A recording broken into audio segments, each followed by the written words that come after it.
the opening of this experience, right? Similar bans, actually, like they almost mirrored each other. The flags are a little bit different there. Mongols banned on each side, Japanese on one, John on the other. It means we open up the grand finals, the final day of competitive Age of Empires 4 action for 2023 here in the EGC finals. VortiX versus Beasty in a best of 9, and it kicks off here on Canal. VortiX looking to secure that first ever win in a major championship for himself. Beasty, 2 times champion before, has a historically balanced matchup against VortiX here. He's going to be playing with the Japanese spawning in on the eastern side of the map with the color yellow. To the left, it is VortiX with the color blue as the Holy Roman Empire, opening up with the barracks straight away, KP. That's how we do it in the Holy Roman Empire. Immediately trying to block out that play. BC obviously just doesn't want to do this. He wants to immediately go for a dock drop. The edge of the Japanese isn't in this prolonged Dark Age play. It's all about reaching feudal efficiently, courtesy of their cheaper fishing boats. Now, the question mark in my mind is, how good are those fishing boats? How good is that discount? If VortiX immediately starts pumping spears, can you realistically get enough fish together to get to feudal before you start to feel the pain? Yeah, this is one of those maps that can easily be decided in the first 5 to 10 minutes of the game. A bad start essentially throws off the rest of the game for you, and recovery arcs are hard to come by on such a map. It looks like we will have villagers moving in as well here from VortiX. He's probably going to drop either a tower right next to this dock or potentially his own dock right at the front line as well. Could be an interesting placement for him. But as you pointed out, Japanese do get that discount on the fishing boats, makes it a little bit easier for them to justify investing into all this fishing on the river.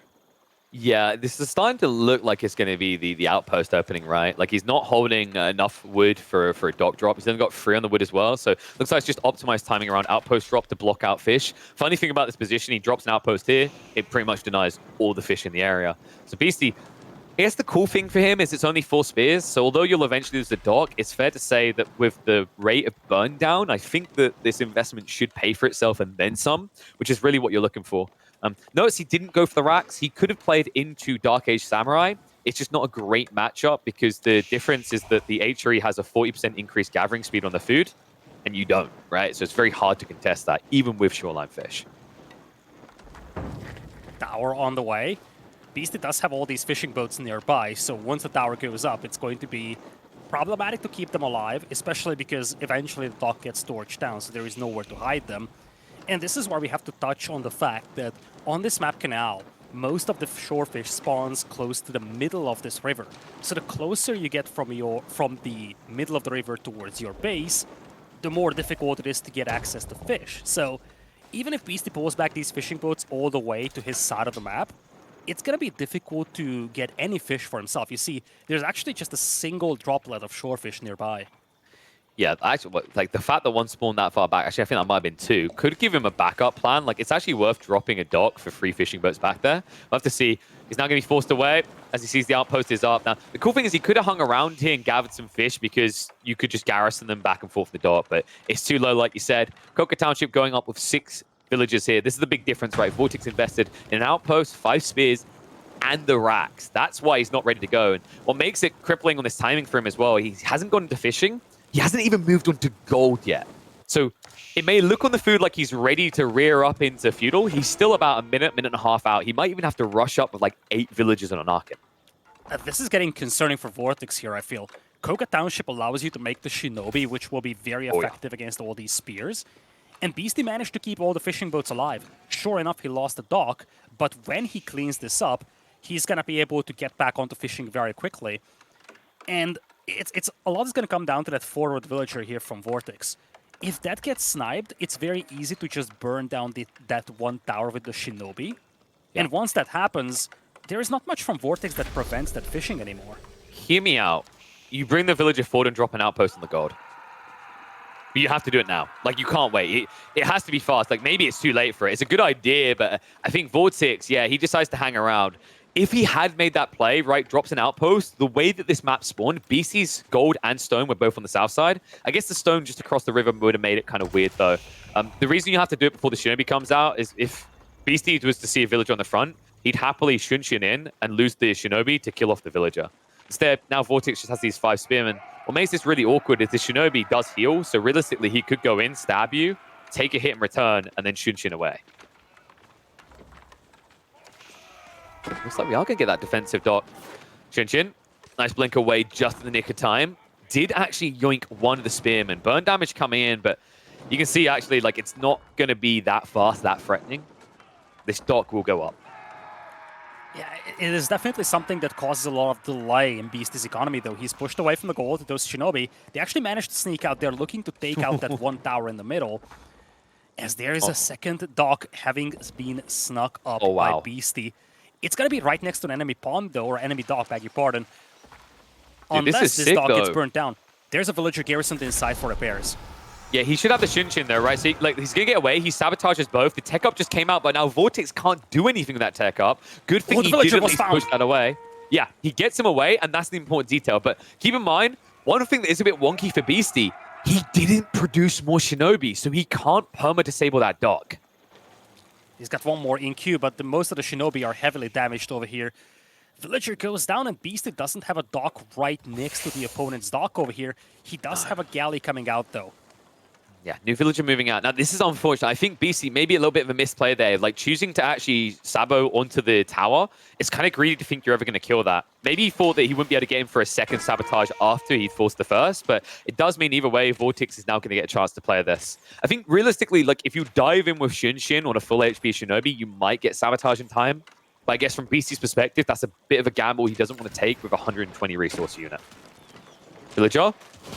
Oh, he gets it up just in time. In time. To die. Villager does go down. But the dock is finished. Come on. Exactly. Yeah. She served her purpose. You vicious, cruel leader. Now still, actually, it's 2 villagers dead, right, to none for VortiX. And VortiX at this stage in the game, his eco is more efficient. Like, sure, BC has got this fishing to insulate himself, but we are talking about Ark and Chapel, HRE gathering rates, so BC needs to find a way of scaling this more to feel comfortable. Yeah, right now, this is not a comfortable position for him by any means. He's still just on Shinobi, and now he's going to face some men-at-arms, something that's going to be a lot more formidable against these troops. He does have a ballista ship out, though, and he's once again sabotaging this dock. Starting to win out in the water here a little. Defensive tower has 5 units garrisoned inside, and the Shunshin on the villager pushes it away from the dock. Yeah, the other Shinobi did not get away, though. So this outpost is doing a good job of sniping. Looks like the second dock is going to go up, but I mean, with the idle time here from the sabotage, I actually think this dock should die if the Springles just keep focus firing it down. So good maneuverings there by Beasty. He still has 3 more Shinobi to play with in this area. And as we saw on the left side there, that dock is not under outpost protection, which means he can perma-sabotage it. Yeah, the villager is not getting sniped here by Beasty. So there is precious time bought here by VortiX. He might be able to get a combat ship out. I think that's a Hawk that's queued up in that specific dock, not a demo. He's actually sabotaging it, and it works. Meanwhile, left side has also been saboed. Demo ship also coming in to hold this area hostage. He's looking for the detonation. Not close enough to do enough damage to the outpost, but that's 1 dock down, and the second one out of range of protection. Starts to feel like VortiX isn't going to get a chance to be on water here, but check out what he's up to behind this. He's hoarding resources. This is looking like a Castle Age play. Yeah, it certainly feels like it. And I understand it, to be honest. He tried slowing Beasty down over here, but one thing that Beasty is doing right now is investing very heavily into the water. He's yet to get major return value of it, and this allows VortiX to just change his plans going to Castle Age and maybe surprise Beasty on land with a couple of knights. Aristo's upgrade just came in, significantly more damage, but the Shinobi actually forces the dunk there. So outpost goes down. VortiX has to retreat away. Now, his food is not looking great for this timing, actually. It's got to be said right now. I mean, Beasty's not going to look to aggressively Castle Age himself, but what it does mean in the meantime is he can start to move out onto the map now. Shinobis are still being pumped, 2 more in queue, and look at what VortiX is up to. He actually goes for a dock. Even if he gets this up, I think it's not going to be able to produce anything. Oh, this dock. Okay, it's got sabotaged, so it should be finished off here. No demos surprising Beasty from the backside. This is like when you budget for everything to build your ship, and then you totally forgot to add masts. So you're like, how are we going to sail this thing? It's never coming out. Oof, boats. So there's going to be no extra food. So one thing I'm scared about for VortiX is if you look at his Ark and Chapel placement, it's not great. It buffed his food, it buffed his gold, but it doesn't buff his wood. and he hasn't got farms yet, right? So you can see by no glow, he's playing berries without Arcane buff. He's ran out of sheep, I think. He's got like maybe 2 max left, which means that he's going to get to Castle Age, sure. It's not going to feel like Castle Age, though. Oh my god, the position, like he might not get there. Facing, oh my lord. My god, the greed. VortiX, with the ambitious Regnitz placement, has been blocked out of his age up. Beasty, a perfect read. He's got 5 Shinobi as well. He can just completely shut this down and finish game number 1 like that. Well, Spring Ship's going to come out. Archer Ships will soon fall. But the Shinobi, as you said, should be on the way. Archer Ships could still take snipes at the villagers. You can see the panic for VortiX. Just similar to that Spring Ship in the dock, the Regnitz is once here just saying, please, someone finish me. Someone build me. Let it happen, because Beasty has now started to stockpile. Food and gold is building up. He's not going to be as quick to Castle Age, but he's not going to be very far behind. Oh, the Hawk moves away just when the Shinobi are arriving. Nothing prevents the Shinobi from jumping those villagers. He's going for it. Spring Ship's moving back. Scout is also tanking here, though, which means that you're not shooting at the ninjas, which is the thing you need to be killing. Tech up should be complete here. But keep in mind, even with that tech up, there's another issue here. Body blocks from the Shinobi is brilliant. Spring Ship does get sunk, and repairs come just in time. The issue is the sabotage. He cannot get additional prelates out. VortiX, however, with 3 prelates, should be rushing out of the field right now before he runs out of time. Crazy game here by VortiX, keeping that one Hawk alive, sinking the enemy Hawk with his own demo. A lot of damage done to his eco, though. His food income is down to just 150 per minute. But I think the alarming thing for VortiX is that the Shinobi are still roaming the map, and that allows Beasty to take out some of those prelates moving out for the relics. Now, the crazy part to me is, how did VortiX recover that? Can we just, like, appreciate that? Like, I mean, sure, like, he's on the ropes here, but how many players would have even played past that point? How many players in competitive that we know of would have called GG, been forced to call GG in that moment? It is a testament to these 2 players that the game did not end there. And on average for Canal, I think we're moving past that average now up to the 12-minute mark. Floating Gate is coming behind this. Check BC's base. This is probably going to be a stable drop into Cav spam. Oh, he's actually going for the Rax play. A very interesting choice here. So probably not going to be looking at Ona Bugisha. This should just be Mass Samurai and a Zerg effect going on here. He does have a lot of fishing, so he can support this. There goes that one prelate, and this is why those Shinobi still being on the map are so oppressive. Nice little fight here by VortiX, sinking all the vessels, kind of trapping Beasty in there, but Beasty does have those walls. So most of his fishing eco is still safe, and he does have a lot of fishing eco to work with. Look at the eco count, KP. 55 eco against 39. This is what's scaring me, right? It's so cheap to build into all these fishing boats, which that's kind of the crazy thing for the Japanese compared to other civs. Because the fishing boats are so cheap, great trade there on the Skrill, by the way, they're able to pump more fishing boats on this limited food than other civs can justify. And it means that they get a bigger surge in their food income, which allows for mass production out of these Yorishiro racks. Interestingly enough, it's not going to be Samurai at all. It's just going to be raw Spearmen.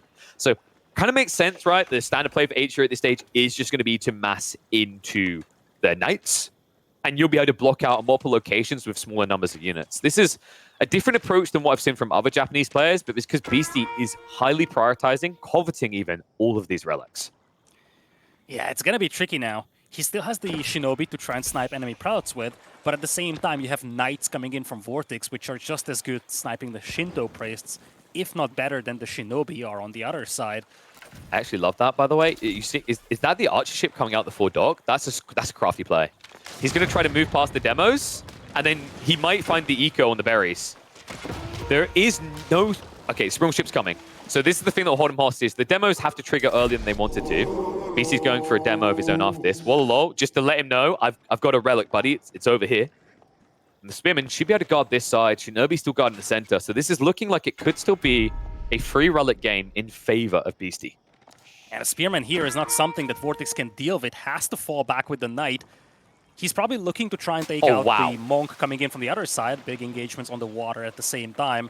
As you mentioned, Beasty did a great job baiting out those demos with a single Archer ship, and he does have a lot of Spearmen to work with. At the same time, Shinobi looking to snipe the bullet should be able to. It's so crazy when you watch Shinobi, right? Like, they don't look like they should attack that fast. It's such an underwhelming slice, but that's the art of the ninja, I guess. 2 knights now. You'd think surely, but there's 3 spears, which means 2 can brace and 1 can stab you in the face. He thinks about going for the relic. Third knight is on the way, so maybe this looks like VortiX. Great micro there. Should be able to get the relic and walk away with this one. Beasty, his army a little bit too late to stop it. Maybe he can cut him off, but that's still going to be a relic much closer to Blue's base.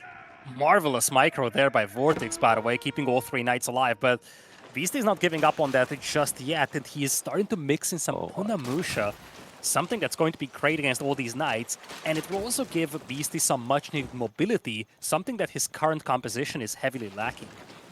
Now, another thing I'm keeping an eye on here, LidaKor, is what's happening in that river. Right now, VortiX is gathering on the berries. It's important, it's crucial that he gets out there fast, because we're reaching a point where the archer ship's going to start diving, and I don't know how many of those villagers were the ones building the Regnants. If they are that group, then they're like half HP bar. They'll die very fast. And also, the other crazy part, can we respect the greed of Beasty here? He's been fishing in this area. That dock on the ford wasn't just for aggro play. He's also taking fish away from VortiX long term. Demo, good hit here. Beasty is going to retreat again. Relic did get pulled away in the end. So Beasty says, not today, that belongs to me. And the final relic still postured near the center crossing here. And I think that's actually Beasty moving in for it soon. The fact that Beasty is able to secure the majority of the relics is remarkable here, and even if he loses this side of the river, he's going to be in a great position. He secures the majority of the relics despite being beaten to Castle Age by the HRE. That is as good as it gets, and now he's starting to build some big trenches to the north over here, potentially setting up for a long game. Yeah, this gets scary, actually, because the way that this is very beneficial for Beasty is he's carving up the wood on the map, right? Like, VortiX, he's going to have to move out for wood soon as well, but the difference is he hasn't prepped these walls, and he hasn't got spearmen to deal with these Onimusha, he hasn't got range units to deal with them. Instead, VortiX is going Langsneck, and I can't help but feel he got baited by Beasty here, because Beasty was showing mass spears. VortiX is assuming it's going to be Samurai or Bugisha as a follow-up, but this Onimusha read that you highlighted for the Knights is actually going to counter everything VortiX is doing. And Onimusha are amazing. It's one of the most effective units in Castle Age in the entire game. It's a cavalry archer unit that has armor-piercing abilities, kind of a crossbowman equivalent. But you're getting a lot more mobility than what you get for crossbows, so you both have raiding potential and mobility, and the ability to take out heavily armored units as well. You have to think it's your mounted crossbow, but it's also a horse archer, right, for the Roost, which was a unit designed for raiding. And he's going to find that nice little raid, sniping some villagers down here. Now, the crazy part, to your point about these Onimusha, as we're going to get a raid coming from the Knight, so we'll pause that fort. There's going to be a reaction in time as Beasty is moving that final relic back home. Now with a 15 eco lead, the Shinobi's butchering the escalating. bills. Oh my VortiX god, might not notice with all these fights happening on the wood line. that the villagers are being butchered. Yeah, they're just going down. He doesn't even realize it because he's baited to pay attention to the docks. Demos come in, but the repair earlier means Beasty still hasn't lost it. Wallalow is also going to distract him, and VortiX, by the time he realizes it, it might just be a GG. It's all about the distractions here, KP. So many fights happening at the same time that you cannot keep track of everything. And this one Shinobi is the MVP so far. So many villagers lost there from VortiX. Oh my lord. The damage that one unit just done. Get that man a promotion. He is the master Shinobi now. And look at the bait. He baits the E-repairs onto the racks and goes for the Regnants, forcing the GG. Beasty shows you why he will master the HRE, whether you have it or he does. Game 1 of this best of 9 goes to the Beast. What a game here to start with. And it was dicey in the first moments for Beasty. Those spearmen really did a lot of damage to him, pushed him away from gold. He was barely able to afford additional Shinobi. But once he broke out of that stranglehold, once he was able to secure a little ground on the water, and crucially, once he was able to slow down that Ragnitz Cathedral play from VortiX, that's where it started swinging in his favor. Oh yeah, like I think actually the waterside plays, the approach was really impressive out of Beasty. He forced a big commitment out of VortiX and then did that timing down the river. Like I said, like credit to VortiX for trying to find a way to recover that game. It's not easy. And you know what? Maybe against the lesser player, he would have found a way back in, but Beasty is anything but, showing you exactly why. A great game by him to open this series. Great game by both. One that I hope promises a deep running series here. But now that we are at the tail end of the game, I guess we can talk a little bit about that Onimusha. You mentioned a few reasons why it's such a good play, a good transition, LidaKor. It's incredibly powerful for many reasons we were starting to highlight on there, right? It's a horse archer as well as a crossbow with mobility. Technically has less damage and a higher cost than crossbows, but I pay for it for what I'm getting. On top of that, when you then add in the Uma Bannerman afterwards, it does actually start to contest with crossbows. The other interesting thing about Onimusha, if you're ever in doubt, folks, watch Japanese mirrors. Japanese mirrors, often what it turns into is Onimusha is the answer. It solves everything. And the reason that's interesting is if you think of the HRE and the Japanese, from a unit composition in most matchups, they're basically identical, right? They both go for their heavily armored infantry. They both have this tendency to go into a heavily armored cav opening in Castle Age. And both of those things get countered by Onimusha, which is a great read by Beasty. But enough nerding out. I think it's time to nerd out about a different matchup. We do get another new Civ LidaKor. We are going to Cliffside, which, by the way, Cliffside, if you guys have not enjoyed Cliffside yet, the best map, my favorite map, an incredible map with an incredible matchup. Roos in the hands of Beasty. VortiX is going to be whipping out the Ibex. This is one of those maps where players spawn so close to each other, and that's something that VortiX is often very happy about. He is known for his early game aggression, and that's something that he needs to exploit here to a certain extent. But of course, as every Roos game, it has to start with the bounty being collected, and of course from VortiX, denying said bounty from the Roos player. Yeah, and the interesting thing actually is, like, I think Beasty has always been going for Roos on this map. I think we saw in the group stage he played against Anatan. It was Roos versus Jean there. He seems to be noticing something that he quite likes the look of. It might be that because this map spawns you closer together and the gold has a tendency to spawn towards your opponent, this is a really good map for Gremlins, even post-nerf. The interesting part on the other side of this is I could see a world in which VortiX is going for that military wing build with the reinforcements, because it's so easy to quickly get in position to start sniping eco with those camels.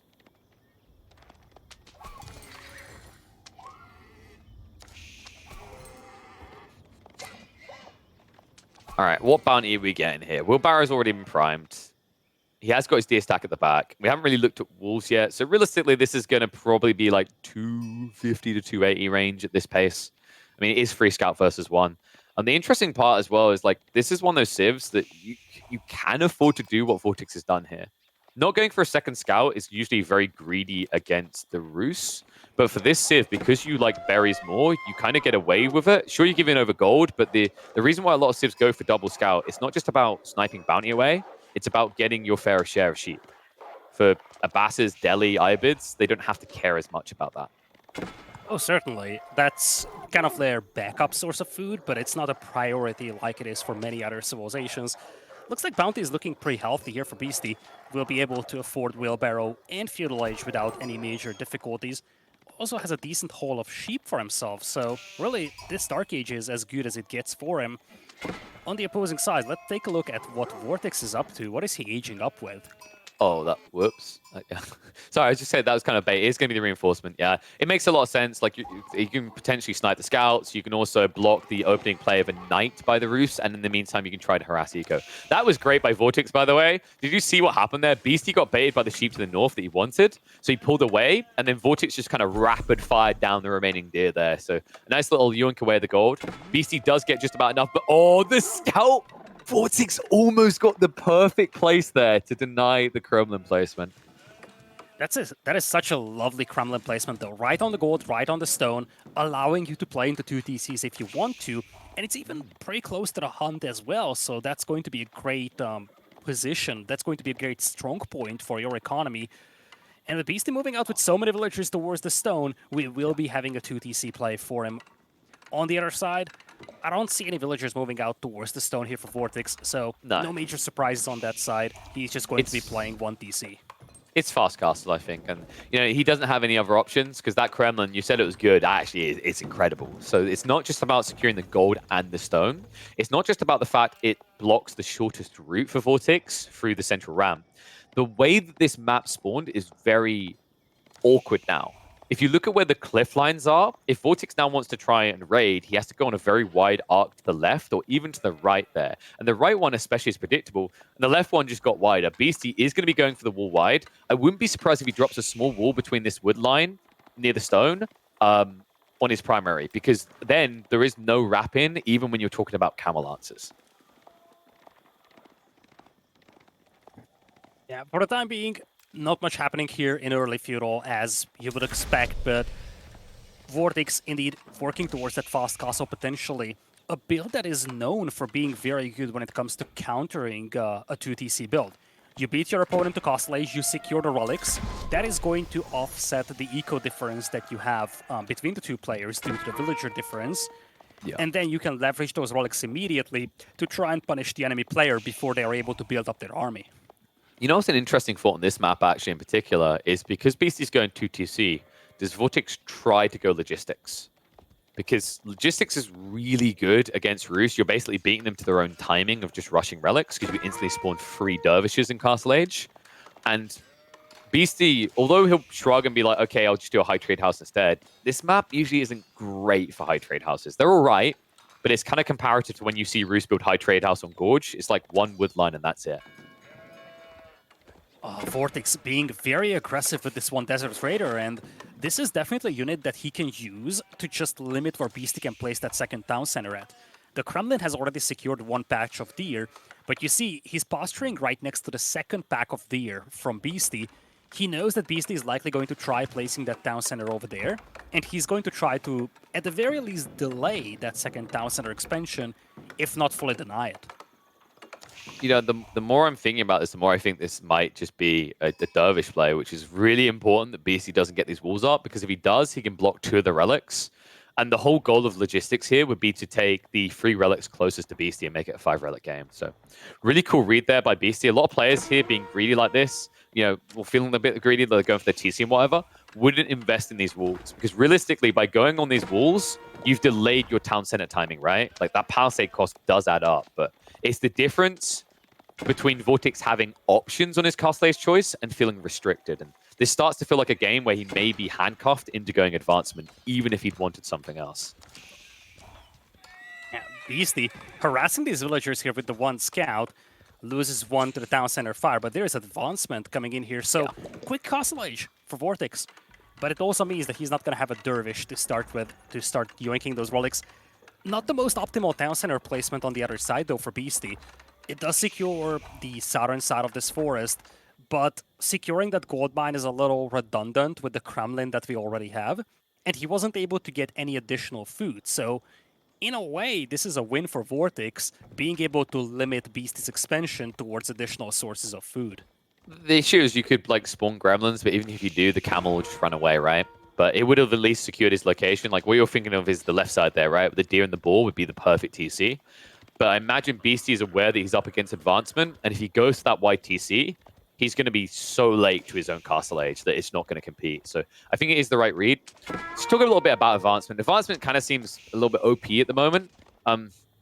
I do think it's a bit strong, but part of the reason is because they decided to nerf all of the advancements, right? So like every single tech up now takes 2 minutes, which means advancement almost feels like mandatory in 90% of games. I'd say that this landmark choice probably needs a nerf, needs to scale differently and a more balanced wage level. And the trade-off should probably be that the tech time comes back down to 1 minute and 45 seconds, because I feel like there's a lot of permutations that we were seeing before these nerfs that just don't seem feasible anymore. Beasty has been heavy. Beasty has been heavy on these walls. That's what I wanted to say. He's been trying to wall off his side of the map for a long time, knowing that there is going to be some level of aggression coming from VortiX. And also, if he's able to sneak up all these walls, that eliminates at least 1 relic from VortiX. Probably would have been 2 if it wasn't for this one scout blocking the villager from building this. Yeah, it's a good play. That by the way, is part of the reason why like I wonder if VortiX was thinking that it would take too long if he went for the full tech up choice. Because like it's cool to get this logistics play, but if you knew your opponent was walling, it's risky. Like sure, he did scout out this villager in the end, but that was never guaranteed, and that villager is definitely dead. No getting away from a camel this speed. So first blood drawn. 8.5 minutes to do a very passive game, but not passive for much longer, LidaKor. The Lancers are out. Indeed they are, and this is a great angle to approach from. There's a town center protecting this area, but the gold miners could still be prime targets over here for the Camel Lancers. Beasty not reacting quickly enough. He's going to lose 1 villager over here. Does get a tiny bit of damage out on those Camel Lancers, but those units are fairly resistant to arrow fire, so this is more than acceptable for VortiX. Barely any health lost in exchange for a villager picked off from Beasty. Yeah, they kind of look like some anime characters shrugging off an army of arrows, don't they? And the reason is that Beasty didn't stop for a blacksmith, so he doesn't have the level 1 ranged upgrade, which means the VortiX doesn't have to go for the undermesh, right? Because the damage reduction is just negligible at that stage. It's a very beneficial position for him. VortiX now, the Dervish is starting to pump out, second one hitting the field. This could very quickly accelerate into a 5-relic game. I imagine Beasty is just going to accept it for what it is and go high trade house. Don't think there's really a world in which you compete with Abbey of Trinity. There you go. He did get the small wood line next to the fat one, so it's looking like a decent high trade house. I'd love to see some predictions in the chat. What do you think, LidaKor? Oh. Okay, this might be a 0 bounty high trade house. Oh, this is going to be such a payback for the previous game here. He has got the spears in position here, and these are proper spears. He pumps some gremlin units, but he also does have a proper defense force, so unlikely that he can now punish it non-stop. But you're noticing that VortiX is starting to make this game uncomfortable, and while he's doing this, the relics are being yoinked elsewhere. More villages being pulled. Second charge comes in. Remember, the longer the camels charge, the worse it is because they do more damage. And there's not enough spears here, so he gets overwhelmed the second time he gets denied. Beasty, you need to pump the gremlins right now. I mean, he's got several tickets, but refuses to do it. Undermesh just came in, by the way, which means that these guys can tank that TC indefinitely. Oh man, this is getting very problematic for Beasty here. He is going to get the landmark up, but all the villager lead that he has built is gonna be gone. I mean, more than that, I think he might fall behind. The camels are starting to commit. Looks like the spearmen do get the good picks there, though, bringing them low. And tech up is complete. So VortiX happy with the results. 10 worker kills at 10.5 minutes in. And now, when we look at the rest of the battlefield, look at the remaining relics. He's taken all of the hard ones. This should be a 5-relic game. That is terrifying for Beasty. Villager count is neck and neck, but on the opposing side, you have a player that will likely have 5 relics.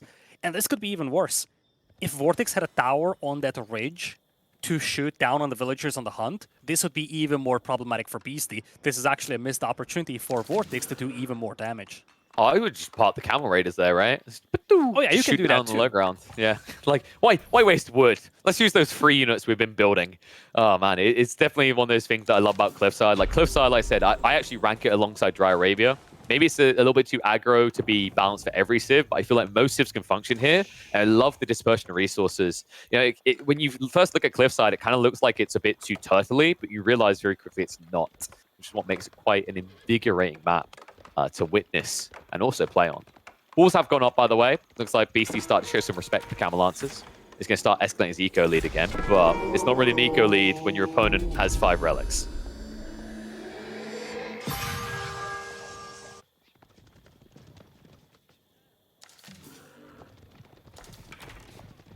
Looks like VortiX is going to be switching heavily into the archers over here. It's going to be perfect against what Beasty's up to. Beasty himself mixing in crossbows and spearmen. Perfect read here by VortiX going heavy on the archers. Now, an interesting thing actually in this game, like I'm looking at the generation of resources, all the gold in this game is for the Beasty's base. So like that's another thing to contest with, because I think he is going to need gold type units. It's not something that I'm going to worry about for him in the next 10 minutes, but let's say this game starts to grind to a halt and we get to the late game. VortiX already has an abundance of gold access via the relics, but he's also got a much more beneficial spawn with the way he's played this opening to reach into. So might be something to be conscious of. These camels are getting scary though. Like it's 27 to 30 military, but it's not just the number, it's the quality of these units that matters so much. Almost 4k army value compared to Beasties 2. Yeah, that's a 2-to-1 advantage right now, and these Camel Lancers, they can easily decimate those villagers. And I honestly feel like this army value doesn't even represent the real balance of the game, because what Beasty has absolutely no chance of stopping what VortiX has right now.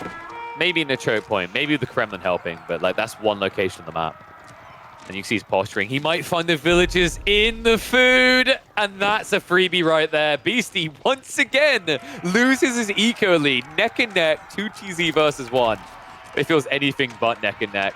I mean, 5 relics versus this, that would have to be one hell of a high trade house number to compete. Villagers now running for their lives. Beasty's still not ready for the engagement, but he gets forced to take it. Archers with the dive to get rid of the spears. And this game looks like it might be close to an end.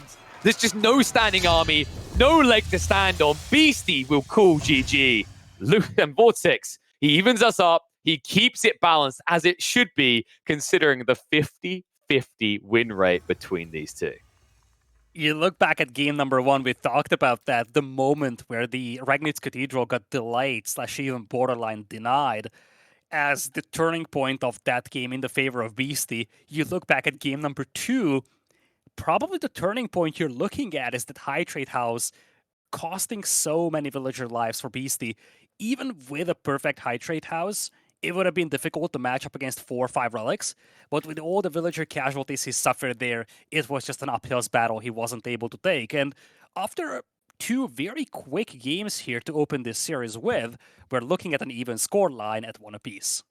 It's kind of fitting, right, with the length of these games. I mean, that Canal game may have seemed somewhat quick compared to some matches we see, but Canal is a really accelerated map. I'd say that reached that later phase of the game, somewhere that BC is usually a bit more content. These first 20 minutes of gameplay on your standard maps, that's where VortiX really is a masterclass to witness. He's all about that aggression. We gave him a 10 on the pips for a bloody good reason. It's exactly that, and he shows you why. Now, this is an interesting one, though, LidaKor, because we're going to 4 legs, and this is, I think, is this the first time in the playoffs that it hasn't featured the Japanese? I think it might be.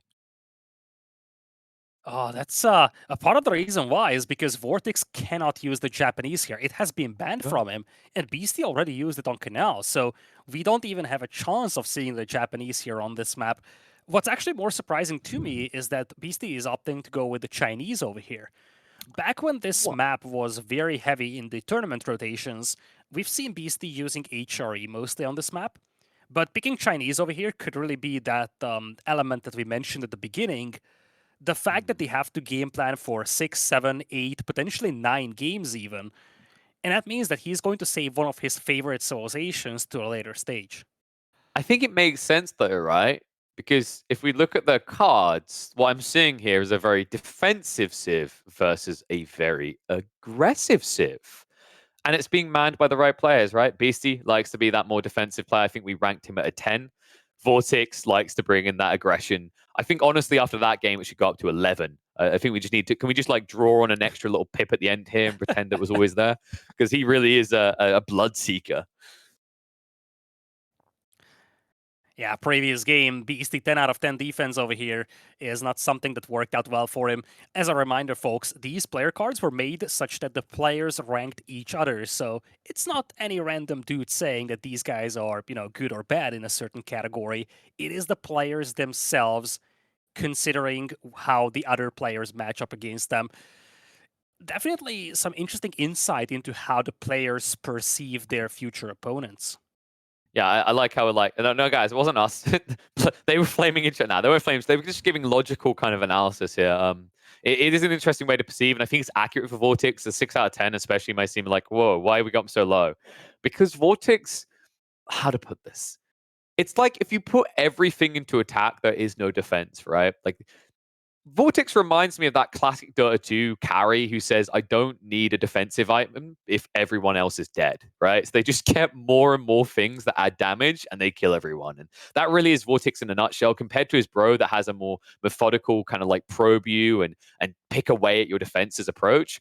VortiX is the player most often at 15 or 20 minutes in, you'll see him building 4 rams outside of your base. And that's why I think this could be a very exciting matchup on map number 3, right? Like Rus versus Chinese. I think Rus do have some potential to try and close the game, even on fishing maps in Feudal Age, while Chinese tend to wait a little bit longer. And we can, of course, see how the playoffs have gone. For those wondering, where's Marine Lord? Where's the GOAT? Where's the Walla winner? He didn't make it. Lucifron actually took him out before being taken down by Beasty himself. On the other side of things, I love we're seeing this evolution, LidaKor. Louis MT almost taking that series off Puppy Paw, always making it deep. That guy is someone to watch in 2024. I love that we're seeing this new breath of life in Age of Empires 4, the biggest expansion in the history of the franchise. And we're seeing new faces rise up amongst the nerd. And it's not just getting to that certain stage, it's also being competitive in that stage. You look at Louis versus Puppy Paw, for instance, Puppy Paw, who narrowly lost to Lucifron in the 3rd place match. Louis almost took him out, and you just look at that lower part of the bracket, so many close matchups. This tournament could have gotten completely different if it wasn't for some slight, small factors going the other way. Well, we'll have to see if it's something small or something big to break the tie. We move into game number 3 on 4 legs. VortiX repping the roost. Beasty with the Chinese. 2 of the most dominant civs on 4 legs. But who will dominate today?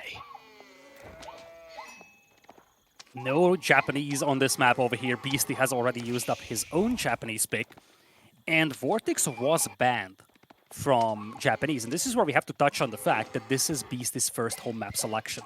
So from Beasty's side, a lot of thought may have gone into winning this specific game. And part of the reason why he decided to just eliminate Japanese in the Civilization draft from his opponent might have been to ensure that he's got good chances in this specific game on this map. Absolutely. It's interesting as well because like we have to remember that in terms of banned civs, like you mentioned, the Japanese was banned away, right? So the VortiX couldn't have it. On the flip side, VortiX banned John away from Beasty. The interesting part to me so far in today's series, because it actually happened in the third place decided games as well, Mongols being banned has been a consistent pattern so far in these playoffs. I think it's especially because in the longer series with new maps and new civs, Mongols historically have always looked most dominant when you talk about big evolutions of the game, right? Because if you're talking about most aggressive civs, they are above and beyond the rest, right? So that's why if you remember when the game first released, Mongols were just dominating the ladders because people just outpost rush end the game. Then people solved for it. I think that's why we're seeing every player remove it. But the cool thing is, because they're removed, the most oppressive civ is out, you now get an opportunity for a lot of these new civs to shine instead and get a chance to be figured out, whereas otherwise that game would be over in 8 minutes. As it is the case with the Ruse, we do have a high emphasis on the bounty part of the game, being able to pick off these wolves. Nice little find here by VortiX. Finds 2 wolves, but more importantly, he finds a lot of sheep to work with. It's going to be a great source of backup food. Yeah, he should realistically never need it. Like in this matchup, like Beasty might try to sneak onto one of his docks. I'm going to be keeping an eye out for that. I think if anyone's going to make an aggressive move between these 2 players, weirdly enough, despite what the stat sheets say, it should be the Chinese from like a civ perspective, right? Because Roost, it's a very expensive investment just to set up your fishing in the first place. Chinese have a bit more flexy, and they also have a bit more tempo because they're faster producing docks.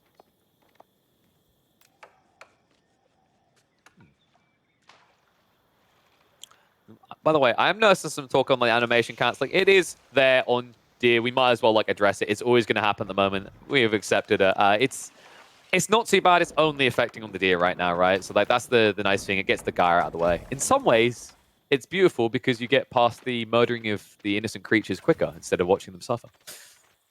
We're not going to get sued by PETA. And just looking at the map spawns here, I think one of the more remarkable things is that this map spawned in a way such that the players have their primary pond to the side of their base and not at the back of their base, which is usually the case. So these ponds are substantially more exposed for the players, both of those. And it looks like it's going to be VortiX oppose a villager here trying to get a sneaky dock up. But Beasty knows about this very well here, the scout being nearby. Yeah, the thing is, like, this isn't even a fast build-up either, right? Like, you're a little bit slower. I mean, the reality is it's so early that there's not many options other than just trying to block it with some walls, which I think Beasty's going to try to commit to here. In fact, the time might be brilliant. Tech up really was heavily delayed by Beasty, though, which is kind of surprising considering he only went for 1 dot. But I think it shows the power of the Roost with the fishing opening on these maps.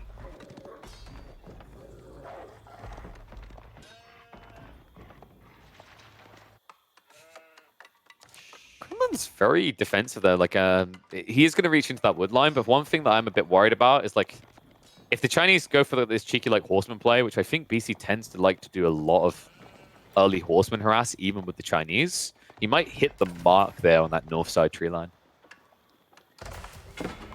Yeah, perhaps. Right now, it's just going to be a crumbling coming in. Nice little walls here from Beasty. Little dance for the wolf.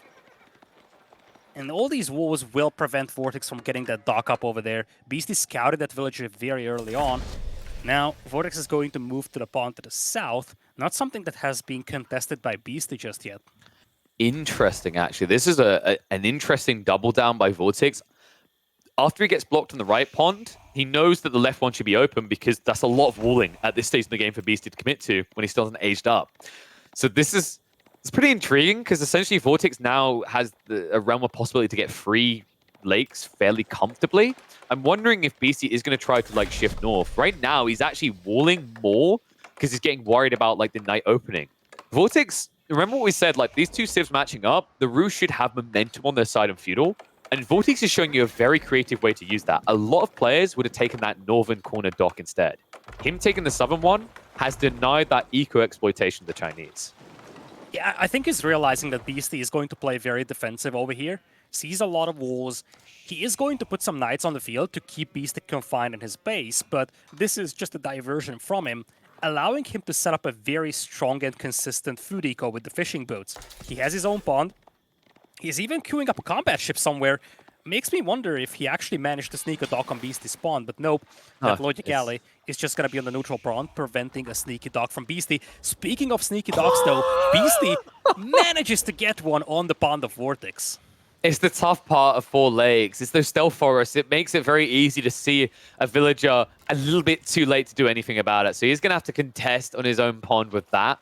Keep in mind, Beasty also has gone for spears. So he should be able to burn down the docks of VortiX easier than VortiX can do in return because he's got knights. However, it does mean the VortiX can try to raid in like this. The walls are going up at a very early point. I'm kind of impressed by Beasty with this. A lot of players would try to play an opener format a little bit longer here.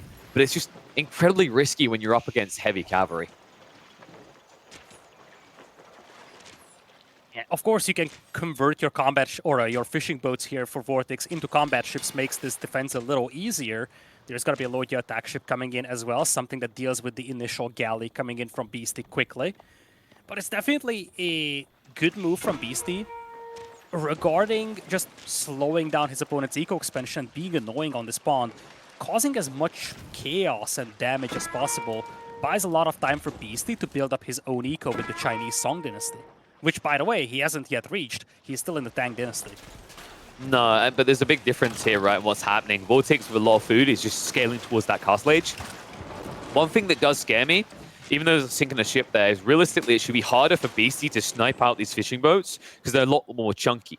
The upside for him, however, and what made that archer ship play really smart, the hitboxes on the Roost fishing boats seem to be bigger, right? So it's much easier to hit the mark and not get dodged compared to those baby fishing boats. Yeah, it's definitely causing a lot of damage here. And I feel like this is concerning for VortiX because he wanted to go to Castle Age. He could be in the worst possible spot where he doesn't have a consistent eco, but he's also stuck in Feudal Age because he won't have the resources for Castle. Losing knights like that won't help either. Yeah, he's also getting distracted clearly here, right? I mean, it looks like he's starting to win on his own lake. We are talking about a game where he should be able to have 3 lakes, but Beasty has snuck on the northern one as well.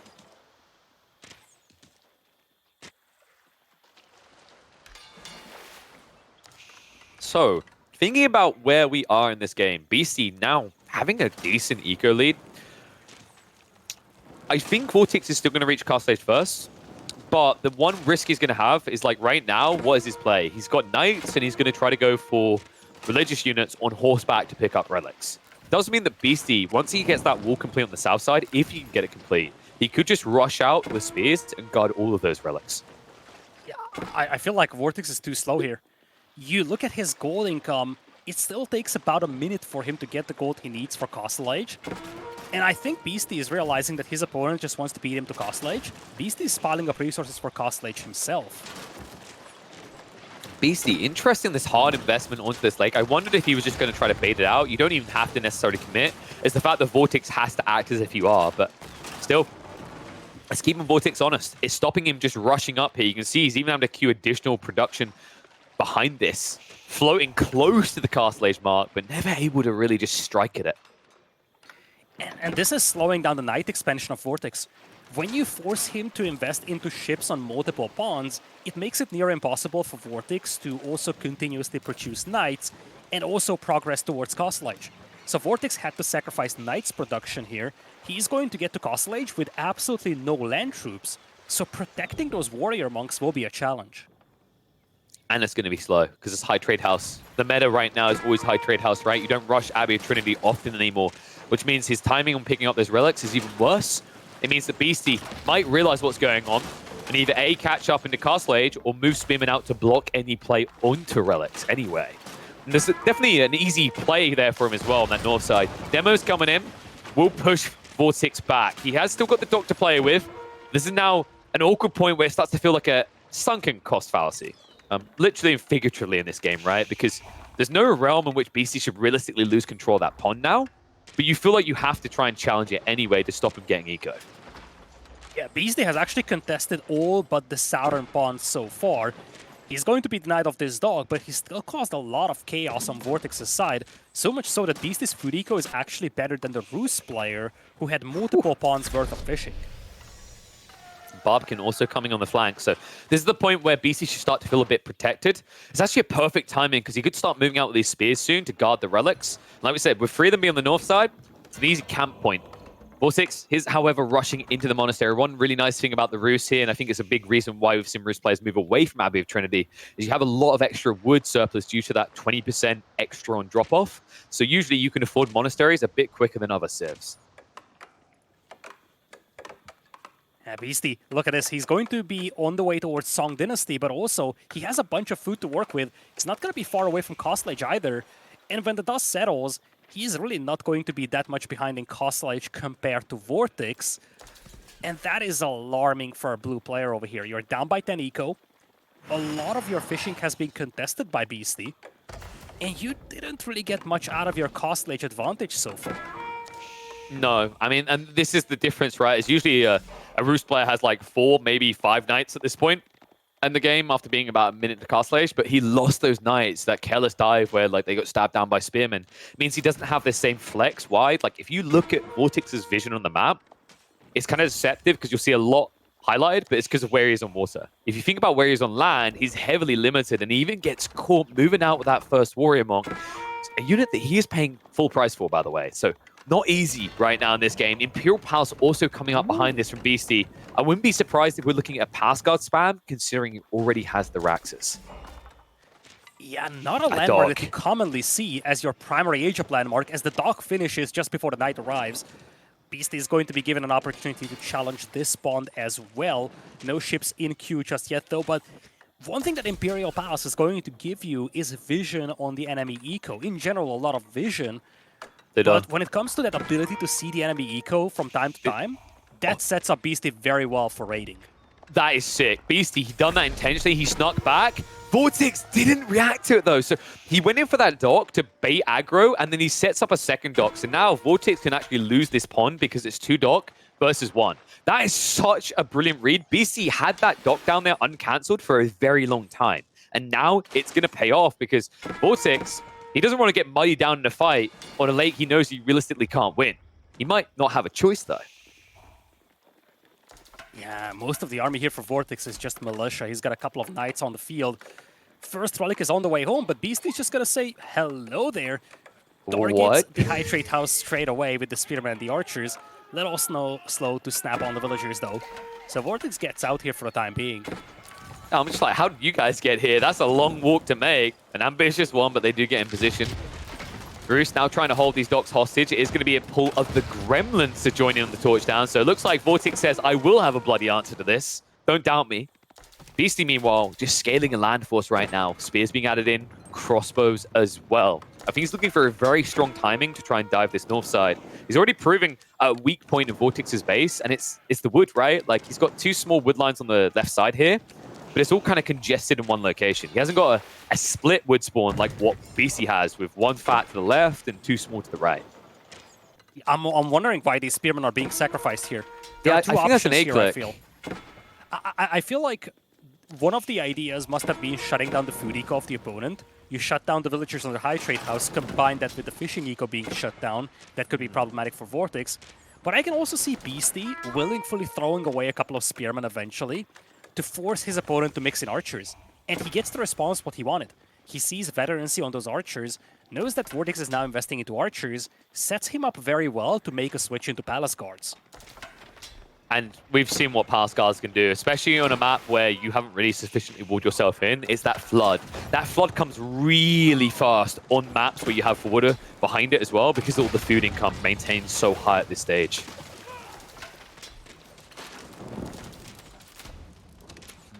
So it looks like he's going to be pushed off this pond, but realistically, like, has Beasty been hurt? Right? Like, was this a good trade for him? Because VortiX did have to keep investing demo ships down there instead of applying pressure elsewhere.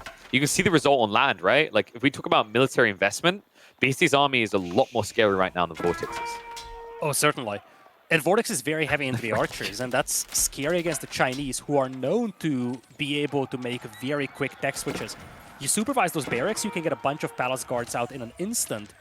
And I think Beasty was just waiting for his opponent to commit heavily to the archers before making the switch to the primary unit that he wanted to go anyways. That yoink, by the way, was almost a master heist. Beasty does at least take one of the relics back, but we talked about this interesting play where Beasty won the north side ones. I love that VortiX was prior in the south side relics instead.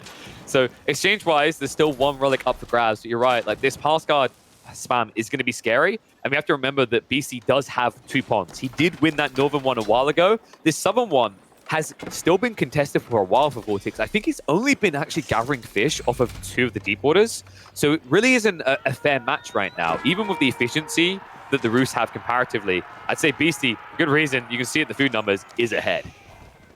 Yeah, Beasty does have 2 ponds with a lot of fishing boats, and I'm not even sure how many fishing boats VortiX has back at home. I think that's also a big discrepancy between the two. At the very least, VortiX was able to yoink that 3rd relic for himself, but he loses 2 knights in this fight. Could still take a decent engagement against that many spearmen here. Palace guards are lacking in numbers right now for Beasty. Beasty needs to be cautious here. Those lumberjacks are more than exposed.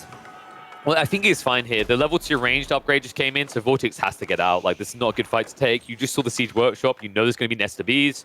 You need to reset. I think this is the point where Beasty's going to look to wall off that left side so he can just come out and play. And then the difference is that VortiX has to be a little bit more paranoid when it turns into mid-map engagements, right? The flood-through opportunities with Palace Guard compared to Knights blocked by walls, the difference speaks for itself. And look at this, Beasty once again active, challenging these pawns here. It's not like VortiX has much fishing here anyways, but Beasty has been very active, trying to cut off his opponent's access to food. Yeah, but that's sick, actually. Like, he's done it this time because he has the Springald now. That one Springald stops VortiX from contesting. So now VortiX can only have 2 fish off of that pond out of a total of 4. And that means Beasty, not only does he now deny 2 away, he can actively take 2 deep water fish for himself, which is going to bring that food income number up to like, what, 1,400, 1,500? Even more Palace Guard in the future. Just take away the bounty, make sure he can't have it. Yeah, I think it's more about food denial as well. Beasty is definitely playing for that right now. He has taken away multiple pawns from his opponent. Now VortiX is out there with Springalds as well, trying to limit Beasty's fishing on the pawn to the north. Yep. But also, we have a keep now on the front for Beasty securing that large gold deposit. And he's challenging all those deer packs, the boars, making sure that his opponent is going to struggle with food. I think Beasty just wondered what wins in a fight, a bee or a boar. We now know. Bee beats everything. And but then moving it's towards multiple the base. bees, not just one. That's, well, I mean, they usually come in a swarm, don't they? And these are really scary things to swarm in this game, right? Like, VortiX doesn't have much to counter them. Like, yes, he's got the Springalds, but if you get baited into an engagement, which Palace Guard can force, even if the Nesta Bees get off 1 flurry each, that Archer line is dead. Yeah, Springle is now coming in here for VortiX, though. Something that can easily pick off those ships here. Many of them now sinking, and this means that Beasty is going to get cleaned up from the pawn to the north, just when he's securing the pawn to the south. So there's a backstab coming. There's a backstab coming. He doesn't have vision on this right now. The Springalds have been left unguarded. VortiX out of position with the anti-siege. They have to pull it back now. Demo calls down the timing on it! Straight away! Beasty finds the damage. Springalds are going down, 1 left alive, but the heavy hit into the archers. What a play out, Beasty. What a timing to shut down the Roos army. You cannot time it better than that. What a lovely move from Beasty. And this game just went from bad to worse for VortiX, losing so many of those archers. Beasty lost a lot of his troops as well, but that was a marvelous move from Beasty. And now things are looking pretty grim for VortiX. Once Springald stays alive, he can at least try to shut down the ships. Beasty gluttonously reinvested on those ships. So VortiX still able to contest this, but there's contesting happening elsewhere. Beasty, I think he's starting to wrap around on the left side with a few units here. So he's going to be moving for a dock. The trades that he's taking right now, Beasty about 30 eco ahead, actually 25 to be specific. Military-wise as well, he has the lead there. These Palace Guard, the thing that scares me in this game now, VortiX kind of had this defense force to at least keep Beasty honest. I think we've reached the stage now where it's your classic A-click Palace Guard to the other side of the map, because he's going to have an ability to spam so many. Yeah, Beasty slowly securing the pawn to the south. Also has a dock snuck up on his enemy once again. And he's just not letting his opponent fish at all. By the time VortiX secures the pawn to the north, he's about to lose the one to the west. I love the back and forth trade in this game, actually. Like, this has been a marvel to witness. Like, usually there's kind of this gentleman's agreement, like, you get that pond, I get this pond, right? And then it's like, oh, we always have our home pond and we have the ones we can test. Not this game. All right, the rule book was laid down between these two. They opened it up, and there was nothing written on the pages for 4 legs. It just is that scrappy of a game. But Beasty, in this position, with this economy, with the sacred sites, now trying to twist VortiX's arm into starting to overshow his hand. And with 4 Nesta Bees waiting to meet you, we could be in for a very scary fight.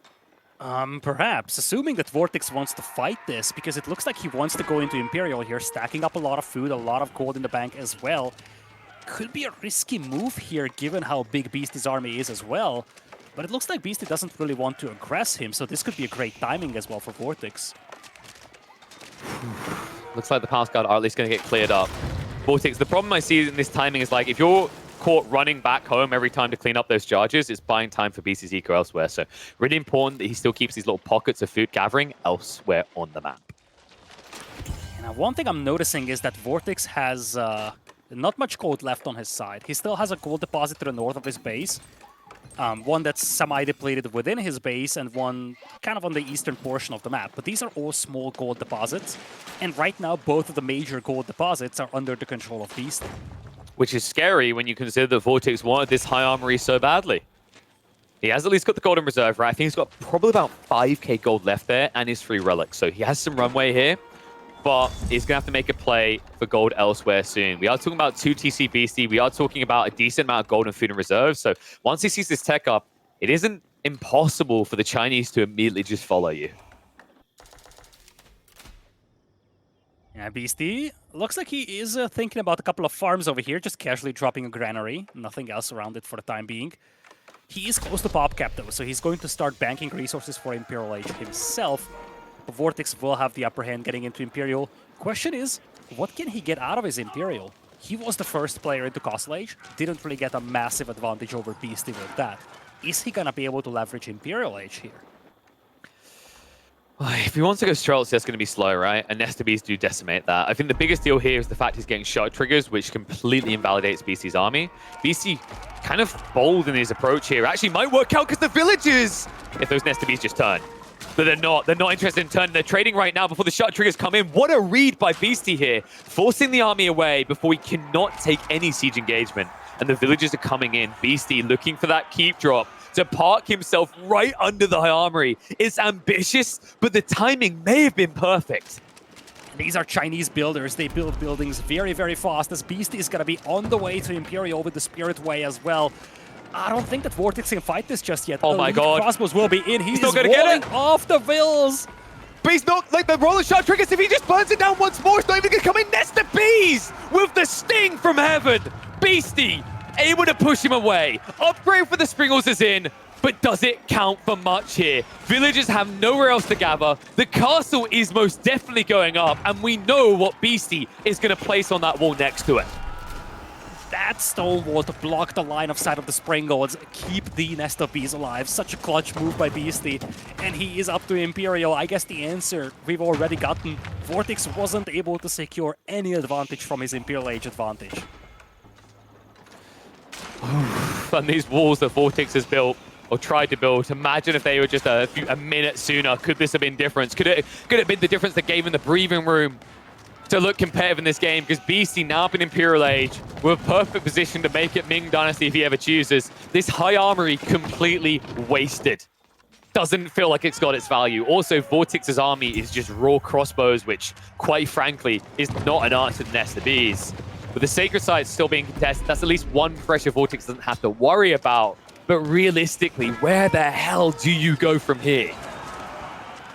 I just don't have an answer to that, KP, especially when you consider that VortiX, he's desperate for gold. He's confined into his base right now. He doesn't have a long-term sustainability when it comes to gold income. I'm actually wondering if he even has a farm transition. Because let's not forget, Beasty has been contesting his fishing eco for so long, and Beasty does have a steady food income, not so much for VortiX. Well, Beasty has a farm transition. Technically, that counts. It ain't much, but it's honest work. And this attempt by VortiX is actually showing his desperation right now. He's like, I need more food. Also, the goal, we talked about it before. And Beasty knows that Palace Guard may not have killed much, but what he done, he snitched. You realize what's happening to VortiX. He's out of gold. He's going to be out in the next 2 minutes with a gathering rate at that pace. And Beasty, these are rolling up. Oh, baby. He's going to... Oh, he almost got the outpost there. That would have been big. If that went up, gave the vision. Beasty, he doesn't see right now due to the stealth forest. The Nesta Bees, though, they just need one hit. They really do not need more than one. Villages. VortiX pulls away just in time. Yeah. Now, folks, in this game, you have shared line of sight. Everything that you see, those Nest of Bees see. So right now, Beasty is looking to get that tower up at the back of the wood line so he can see the villagers and just fire over the forest with the Nest of Bees. If that tower goes up, stopping these Nest of Bees is going to be an utter pain for VortiX. I mean, it's the only thing that really matters right now, isn't it? That outpost most definitely going up. Nest of Bees attacking lumber when they need to be attacking lumber workers, but we'll get there soon. Wall's at least going to be breached, so we won't be seeing a second landmark on the front side of this.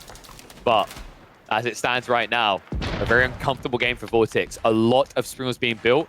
That's scary. Reason? Beasty has two options. Mass Palace Guard to snipe it, or Mass Horsemen. Seems it's going to be a focus on Palace Guard, though. Elite Army Tactics is on the way, and I do believe VortiX doesn't have a university yet. Here come the Nest of Bees. They're creeping up, and I think they have line of sight now. They're hungry. They're looking for sustenance, and they might just find it on the wood line, straight in with a hit. It's not the biggest, but the gold follow-up might be. VortiX pull back a little bit late. The flurry comes in, and it is going to be a hit. Two villagers go down, but the rest cannot come back now. And this game is getting uncomfortable. Beasty has a huge stockpile of food as well in the bank. Makes you wonder if he wants to go into Ming Dynasty with this, with the Great Wall Gatehouse. But it's VortiX who's breaking out of his base right now. 73 army against 50. And a lot of Sprangles that can eliminate the threat of those Nest of Bees. VortiX found a lot of momentum here in the middle.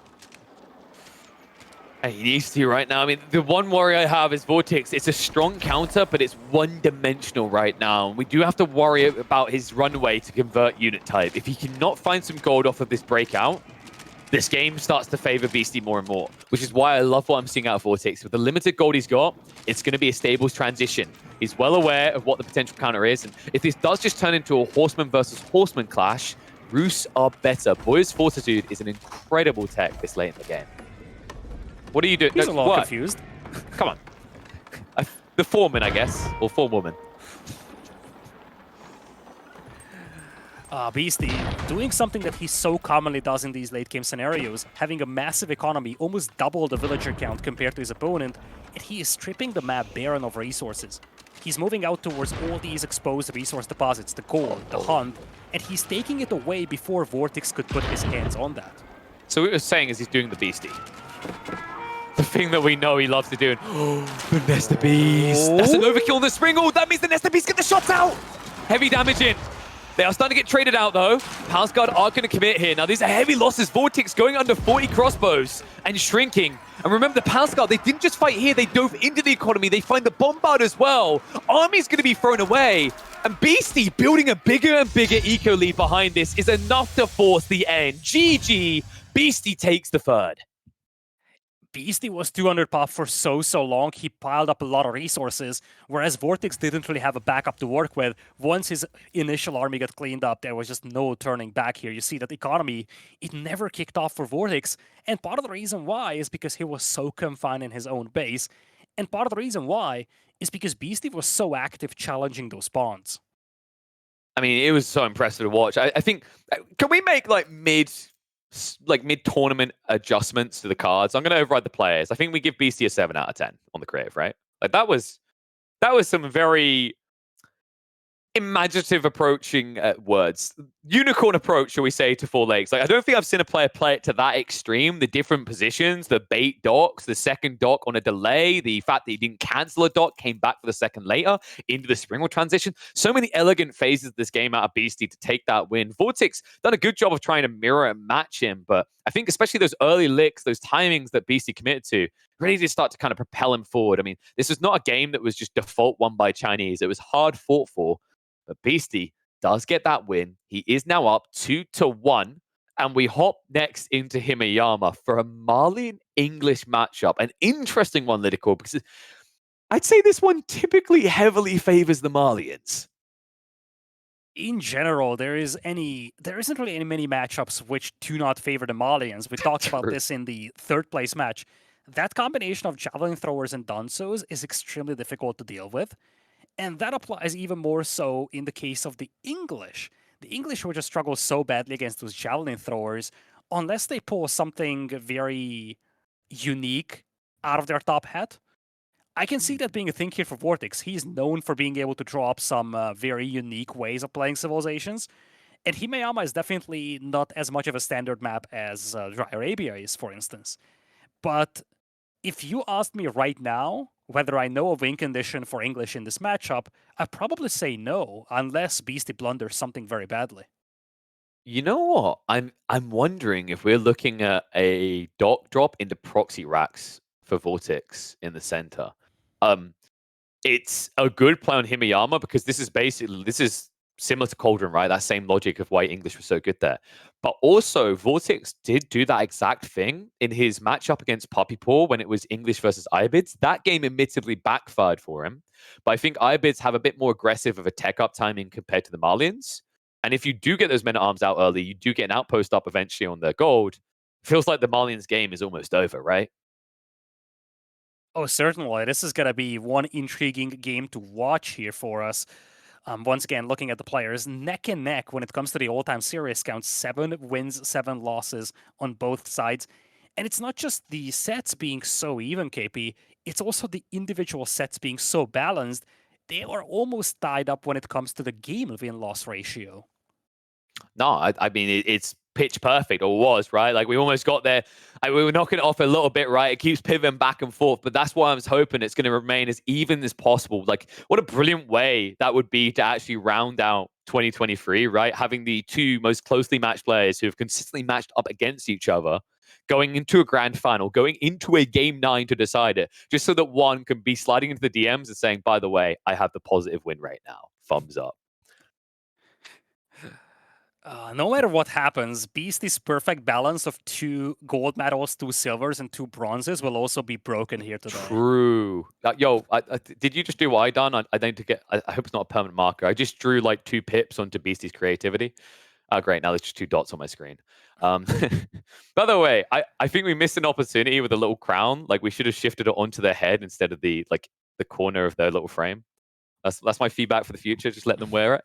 We'll have to see. Actually, it's appropriate. We'll have to see if he remains the Malian king, right? Because the other thing about that Malian detail is it is Beasty who made quite the name for himself on that Civ in this year.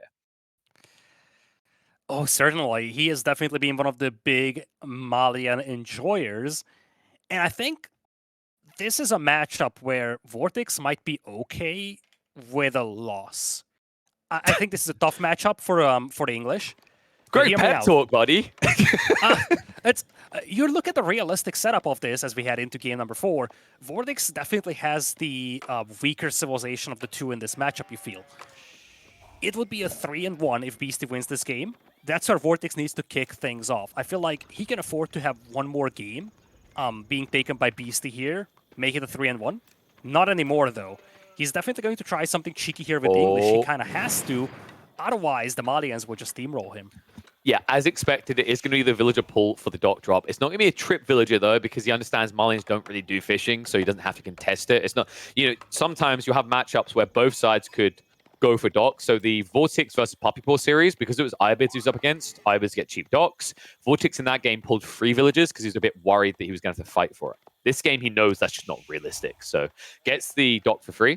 and I'm expecting a Rax drop afterwards into Men at Arms, which are going to dive onto that gold. Which, by the way, with the way this map spawned, look how far away that gold is.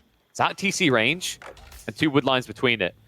If we get an outpost here, if English are able to sneak that close and drop an outpost, this game is very weird for Beasty. Unfortunately, on the flip side of it, you'd have to do 2 outposts because he also got pretty much the same spawn on the north side of his base. Yeah, you have to make this game weird for Beasty if you're VortiX here. If this game goes into like early Castle Age with the Malians having cattle and pit mines, I just don't see the English being able to stop them. So this game needs to be chaotic, this game needs to be messy. And I feel like VortiX could be one player that can pull that off. I think the concern that you have with this map spawn for VortiX is that, as you said, if you want to shut down both of those gold mines, you need towers on both of those golds. But towers by themselves are insufficient unless they are equipped with arrow slits and they are fortified. The moment you pull away from one tower, your opponent can pull a bunch of villagers to torch it down. So it's going to be interesting to see how aggressive VortiX plays this and how much Beast's early gold income is going to be contested by him. And the cool thing is, like, you know, if someone can pull it off, VortiX is one of those English players that can. I mean, the early days, like the 2 civs he was renowned for the first year and a half of this game's existence was HRE and English, I'd say. Those are like his 2 absolute goat civs, right? I mean, everyone done Mongols, but whatever, like everyone done it, right? But those 2 civs were incredible to witness with VortiX. Tournament after tournament, especially in best of 3s, English was his staple. So if anyone can make it work, anyone can break Beastie's Malians with the English, it could be VortiX. And I think the potential X factor, if this was like Dry Arabia, doesn't matter, it's VortiX. Like this matchup is almost impossible. But on a water hyper map, it really flips the script because of the fishing. Now, one thing I could imagine for VortiX here is a potential fast castle. We know that Malians are a little slow to kick things off. They like to build up their cattle-based economy. They like to build up their gold-based economy as well. So one thing that VortiX could do is leverage that uncontested fishing eco, get into Castle Age, maybe start picking up the relics, and then play heavily into Knights and just raid the enemy eco. Even that is going to have a tough matchup against a mass Dunso plus Javelin Thrower composition. But I feel like that could be a realistic approach that VortiX could take here. I mean, I have seen some very creative, like, fast castle builds. It would be a very interesting approach in a game like this, just to try and, like, blunt the Marlins before they grow. Because I think where Marlins look most scary is when they get this attempt to kill them with feudal, right? Like, we've seen some Farimba plays, and it's kind of looked a bit wonky, hit or miss. I think that the games where it worked, it required some, should we say, weird commitments in fresh environments. And what I mean by that is, like, we saw a really good Farimba game out of, I believe it was VortiX versus Puppy Paw on Prairie, but that was against UG. So a civ that hasn't been fully figured out.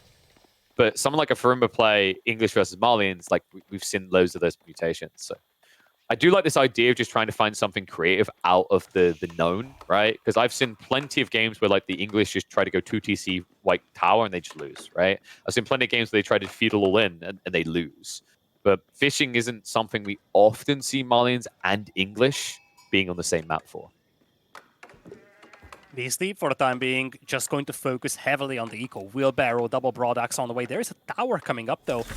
And this could change things up very quickly here, because if you drop a tower like that, it's not right next to the gold mine, it's just there to project the network of castles, or that shows that VortiX wants to play aggressive to a certain extent. I mean, the interesting thing to me is, like, VortiX, I'm wondering, like, if he's just tried this Men at Arms opening a lot and it just didn't pay off at all. I guess, like, the outpost is a good start, but can we check the vision of VortiX? Because one thing that I really am scratching my brain about, yeah, so he has seen the back gold, so he should know that, okay, Beasty does have gold. So if this was one of those games where the gold just spawned on the front, I think this would have actually just been, like, Men at Arms spam racks and you just deny him. But because of this flexibility BC Spawn gave, I wonder if VortiX changed his game plan. Yeah, the fact that the 2 gold mines are pretty far away from each other makes this very difficult for VortiX, and you see why. By the time those first longbows arrive, Javelin Throwers will be on the way as well, so there is already a hard counter from Beasty out there to everything that VortiX has on the field.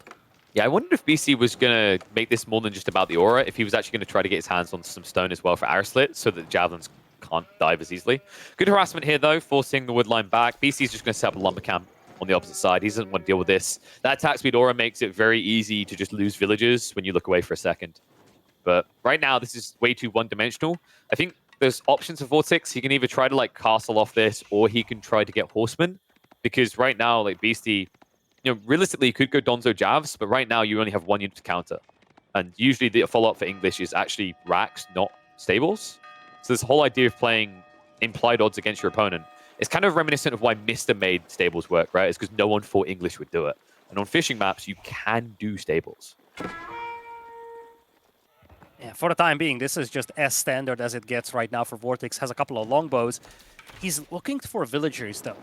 And the lumberjacks could definitely be a prime target here for Beasty, or from Beasty's side. But everything else is so difficult to raid against the Malians. They have all the cattle underneath the town center. Their food eco is never exposed. Their gold comes from the pit mines. The only thing that VortiX can really aggress with these longbows, it's going to be the villagers on the wood line. Now, this could be a great opportunity, though Beasty may have lost track of these longbows, and this is a nice find. Quick reaction from Beasty means that he won't lose a villager. I mean, it looked like they actually cancelled a shot. I swear I heard the audio. They're going to find a village around here. Yep. So that's at least going to be one that gets picked. In fact, dude, that micro is sick. He picked the second one as well. Yep. He might find a third here. Villager pulls back just in time to hide behind the tree line. Keep in mind, behind this VortiX, it's kind of a bait now, right? Because he's going to lose some longbows, but the horseman numbers are pumping. He is going for that play. Yeah, he's going to show the horseman early here, so it's going to be visible for Beasty. But this is exactly what he needs to do. If he wants to play aggression, one thing that Beasty doesn't have right now is a barracks. He doesn't have access to Donzos, so even just a handful of horsemen will make this life, or make the life of these javelin throwers very difficult. Gotta love that little cheeky move from VortiX, detaching a single longbowman to catch that one heavily injured villager while using the rest to get a second pick. And on top of that, behind that, he was already prepping a blacksmith by saving this much gold up. So this is likely going to be under mesh first, just so that the horseman can now dive to the heart's content. Really, really cool read there. Actually, interesting. He goes stilled arrow first. It makes sense to a certain extent because you have longbows, but I thought he might just want the under mesh so that he doesn't have to care about these jabs versus horsemen. And horsemen increasing in numbers, ranged attack on the way as well for VortiX. Beasty is still far away from Castle Age, and he is going to lose one of his pit mines. Now, one thing to consider on this map is that besides the two starting gold mines you really don't have fallback options. So losing this one pit mine is going to have a significant impact on Beasty's gold income. And that's, I guess, step number one here for VortiX if he wants to take out the Malians with the English. And also, the kind of issue here for Beasty is, right, like, because of that fish in the center, he doesn't feel like he can risk a villager going out onto the flank to grab on those gold veins. Like, imagine if he walked a villager north side right now. All those gold veins up there, I don't expect VortiX to have a look, because even though he's got horsemen, he's so funneled in on this base, right? He's tunnel vision to a certain degree, because he has to be. But so far, because of that, it's playing out in VortiX's favor. Longbow's finding even more villagers. I think part of the equation here is that Beasty lost his scout back then. He doesn't have good line of sight here, and VortiX is always able to surprise him with a couple of longbows, and he's doing something that we don't commonly see. He's throwing away small groups of longbows to pick off villagers. That's normally a bad trade. You want to have a large mass of longbows to work with. But against the Malians, that's such a good move, I feel, because you just need to find ways to hit their eco, no matter what. I feel like in this matchup, losing longbows and trading them off for any kind of Malian economy is immensely valuable. Well, VortiX agrees. We're once again going into the breach. Now, Beasty, he's getting the range damage upgrade, but he doesn't have the range defense, which means these villagers might get caught out. Look how far out these javelins are. They're going to be so late. The idle time alone is going to make this play worth it, even if VortiX eventually loses these longbows. There's only one javelin here to fight them. And also keep in mind, VortiX backing up the entire way. He's getting time for the bloomery, as well as additional horsemen to contest this. Longbows finally arrive. Villagers have to run for the high hills. A lot of idle time here. About what is that? That actually feels like practically every eco. I think 28? 23 of his workers are doing nothing right now. Meanwhile, horsemen find the fight. The javelins are too far out. Attack speed aura for the horsemen means they're going to clean this up. Beasty, he felt like he had no other option to try and aggro, and he just got punished. Oh, we talked about this so much. The combination of Donzos and Javelins are hard to deal with, but when you don't have a single Donzo accompanying these Javelin throwers, VortiX can easily clean house. And I feel like Beasty's position is now catastrophic in this game. The longbow raids, the ones that are still going on, secure the game for VortiX. What a lovely game. And talk about an underdog story here in this game. We looked at this Civilization matchup 9 out of 10 times, sometimes even 10 out of 10 times, to be honest. This is Malian favored. VortiX finally finds a way to take out the Malians. Rohirrim! That's right, the Horseman play, man. It's such a cool idea here. One player I know of that consistently does this is Mister. There's not many other ones. The read that makes it so brilliant, I always like to use the poker term of like implied odds because it's so great in strategic games that involve counters like this. English don't really build horsemen. They're not really known for it, right? It's, of all the types of buildings they build, it's always archery ranges and Raxes first. So even if BC suspects it might be horsemen, he's less likely to prep for it than against other civs. A great utilization of the fishing that gets him into that mass clump and perfect patience shown there. VortiX, he didn't take the fight too soon. If he jumped the gun and fought those Malians on the defensive, he would have lost because the one thing that was keeping Beasty in this game is that with that many javelins, Melee can't counter you in choke points. The moment you come out into the battlefield, doesn't hold true anymore. And it's even worse when you dive under the aura of the English. And thankfully, we get an even deeper series here because of it. I love to see this. We are now neck and neck once more. This series delivering everything it should. 2-2. We move into map number 5. It's going to be Prairie, where Beasty is, as expected, going to be whipping out the HRE. Check this, LidaKor. Jeanne d'Arc coming out for an incredibly open and exposed map. I wonder why. And this is where Beasty has been saving up his HRE for a map that is known for being very good when it comes to fast castle builds. Something that we could easily see here from Beasty. We've seen this map in the third place match as well. We've seen some fast castles too. I'm curious how VortiX is going to approach this though, because if there's a civilization that can really punish you for trying to play a fast castle on such an open map, that could easily be Jeanne d'Arc. Now, keep in mind, things are quite condensed. One risk that VortiX runs here, we've actually seen Jean's get countered by a single outpost before, and the HRE is that type of civ that doesn't build 1 but 2 on the big gold vein, right? And actually, BC, I think, he's one of the innovators of that specific build. So I'm not sure it's going to be gold that VortiX tries to deny. I think he'll probably try to deny wood that is a little bit weirder in the way that because it's such small, thin lines, you tend to move out of the safety of the TC quicker. And the reason that's very exploitable here, Lida, is because what did HRE fail to get before Castle Age? Wheelbarrow. Like 99.9% of games, HRE players just want one thing, and it's Castle Age at the sacrifice of everything. So I think that could be a very exploitative detail here that VortiX would take full advantage of. I mean, 10 on aggression for a reason, right? Perfect civ for someone with a stat like that. Oh, certainly. It looks like we are going to have game number 5 beginning in a moment. Now, one thing that's interesting to note is that Beasty has been using up some maps from his opponent's pool. Yeah. 4 Lakes, Prairie, and Himayama have all been the home maps of VortiX over here, so he's just going to be rendered to 1 after this game as we head into game number 5 on Prairie. VortiX with Jeanne d'Arc playing with the color blue, and Beasty bringing out the Holy Roman Empire, opening double scouts with the color yellow. His signature civ and the signature opening right now, all the top HRE players, even the prolific HRE spammers, seem to agree this is the way. 2 scouts on the opening, which guarantees you get enough sheep to play whichever type of build you want. You can be as greedy to your heart's content. Another cool little layer about going 2 scouts that's really important here for the HRE in the opening. Because of how quickly you gather off of the food, if you don't have a second scout, you have to make a very tight first rotation to drop off sheep. By doing it this way, you get a second... Wait. Vodka. Half speed, buddy. I was like, Just wait, that's a new trick? slow-mo effects.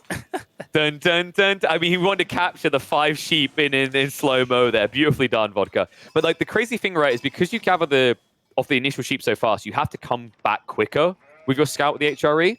Having 2 scouts alleviates some of that pain. You know you're still going to get the majority. Love what VortiX done, though. Another civ that needs a lot of sheep on the opening, so he mirrors and goes 2 scouts as well.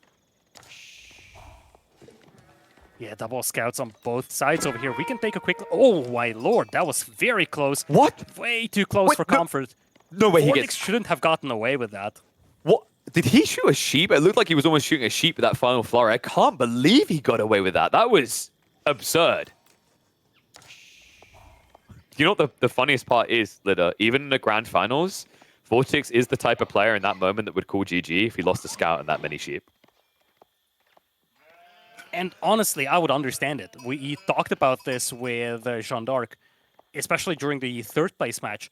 That's a civilization that loves to have its sheep. It's something that's so important. Maybe it's even more important for Jeanne d'Arc than it is for the French. And VortiX had a very underwhelming haul of sheep, despite playing 2 scouts over here. It would have been completely catastrophic if he lost that 1 scout. But look at this haul from Beasty. This is just one of his 2 scouts. He's going to have 24 sheep to work with. You know when you're like out on the lash, you've had a good time on the town with the lads, and you just want a really good doner kebab. Right now, Beasty is salivating looking at his screen. There's just so much sheep to work with. VortiX got a good haul as well, right? So it's close to a 50-50 split. That's really important because VortiX doesn't want to have to come out from safety in this matchup. It's weird because usually most matchups, French and French variants, are happy to go to pocket ecos. The problem with this matchup is Beasty is going to crack a fast castle timing. We know that means the HRE, it means knights. School of Cavalry on the way, no surprise on that side. Aachen Chapel is going to be between the food and the gold. It's also going to be on the wood. Very nice placement there for Beasty. But the fact that his gold miners will be boosted as well means that he can really accelerate his fast castle here. And the cool thing about this play for HRE is why Beasty loves it on this map, a lot of players do, is like you get a fat 8k gold so safely next to your base. It's not much that your opponent can do to contest it. I think the other thing that actually makes this map super good for the HRE is that what is there a lack of on this map? It's wood, right? Outside of your production buildings, HRE don't really care about wood until you're like hyper late game Imperial Spears. The mid game is all about knights, men-at-arms, and Langsneck, and that only requires food and gold. Yeah, now VortiX was able to find some sheep for himself, so his food situation isn't as bad as it initially looked. In fact, where did all those sheep come from? 26. That's actually more than what Beasty has. I'm definitely stunned by this right now. It's a bit deceptive because remember Beasty like gathers quicker, so like I think they might be like even in that regard because that increased gathering speed. But to answer the wider question, LidaKor, when a mummy sheep and a daddy sheep love each other very much, the baby stork sheep comes by.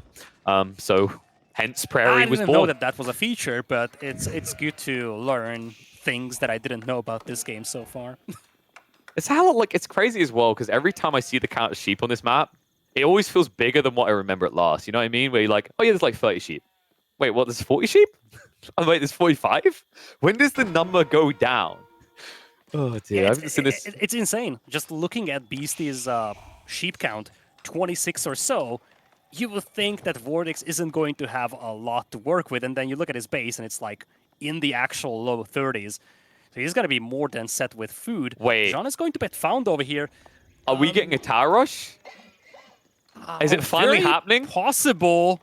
Oh my god. It's happening, LidaKor. I've waited so... Wait, why didn't he just do it straight away, though? Like, this is way too late for a tower rush. Oh, no. I think he wanted the knight. I think he wanted the knight to make sure that he can tower rush this. Maybe? Oh, wait. It's the upgrade to the swordsman. Yeah, no, it baits him. It baits him as well because he has to come and bring more villagers out, which means the knight is going to find kills. Sean's just still running around. She's not even stabbing yet. Outpost is going to complete. Knight is taking a lot of damage from the other outpost here, though, so defense is going to work.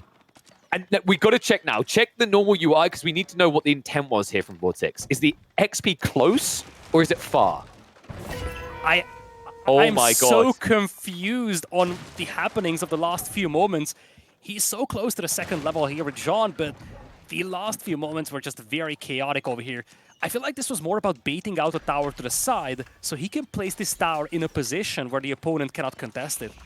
I think Lida just I think he just heard my sheep comment and he wanted out of this game. I mean, it's crazy because like this play could have been good if he'd done it straight away. Like the start of the game, he started walking Jean across, or bare minimum, you immediately rush wheelbarrow and come out at like 2 minutes. Coming out at 4 minutes just doesn't feel it.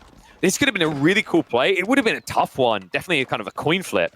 But the reason it can work is Jean is able to build much quicker than other villagers. On top of that, she has 150 health, so she can actually stand her own ground. If that had been, he had 5 XP left and he snipes the first villager and he techs up, then we have a scary game. But this just felt like something was missing here. Maybe he was expecting a wolf on the way that got killed by Beasty. Or I know what he's doing. He's actually going with the archer way of Jean, and this tower is going to have a lot of line of sight, allowing her to just pick off villagers from the other side of the wood line. Now this is either the most genius play I've ever seen on Jean, or the worst. And we're going to find out very quickly in this game, Lida, because the issue with Jean Archer mode, in theory she seems good because she can snipe down units. She has that smite, which allows her to 2-hit a villager and then just Q to kill them. But 1, that takes time to charge up, and 2, unlike the woman at arms, she has a lot more counters. She has no armor to work with. She moves slower than the melee form. And then also horsemen that move a lot quicker are an easy classic counter. But Beasty has no interest in that. He's just looking to tech up as quickly as possible. Has to be said, though, that denial in the wood means that right now, I think Beasty only has a Rax and no stable. Yeah, I think VortiX has taken a very unique approach to this game. Because right now this tower isn't denying the gold miners, it's just a little too far.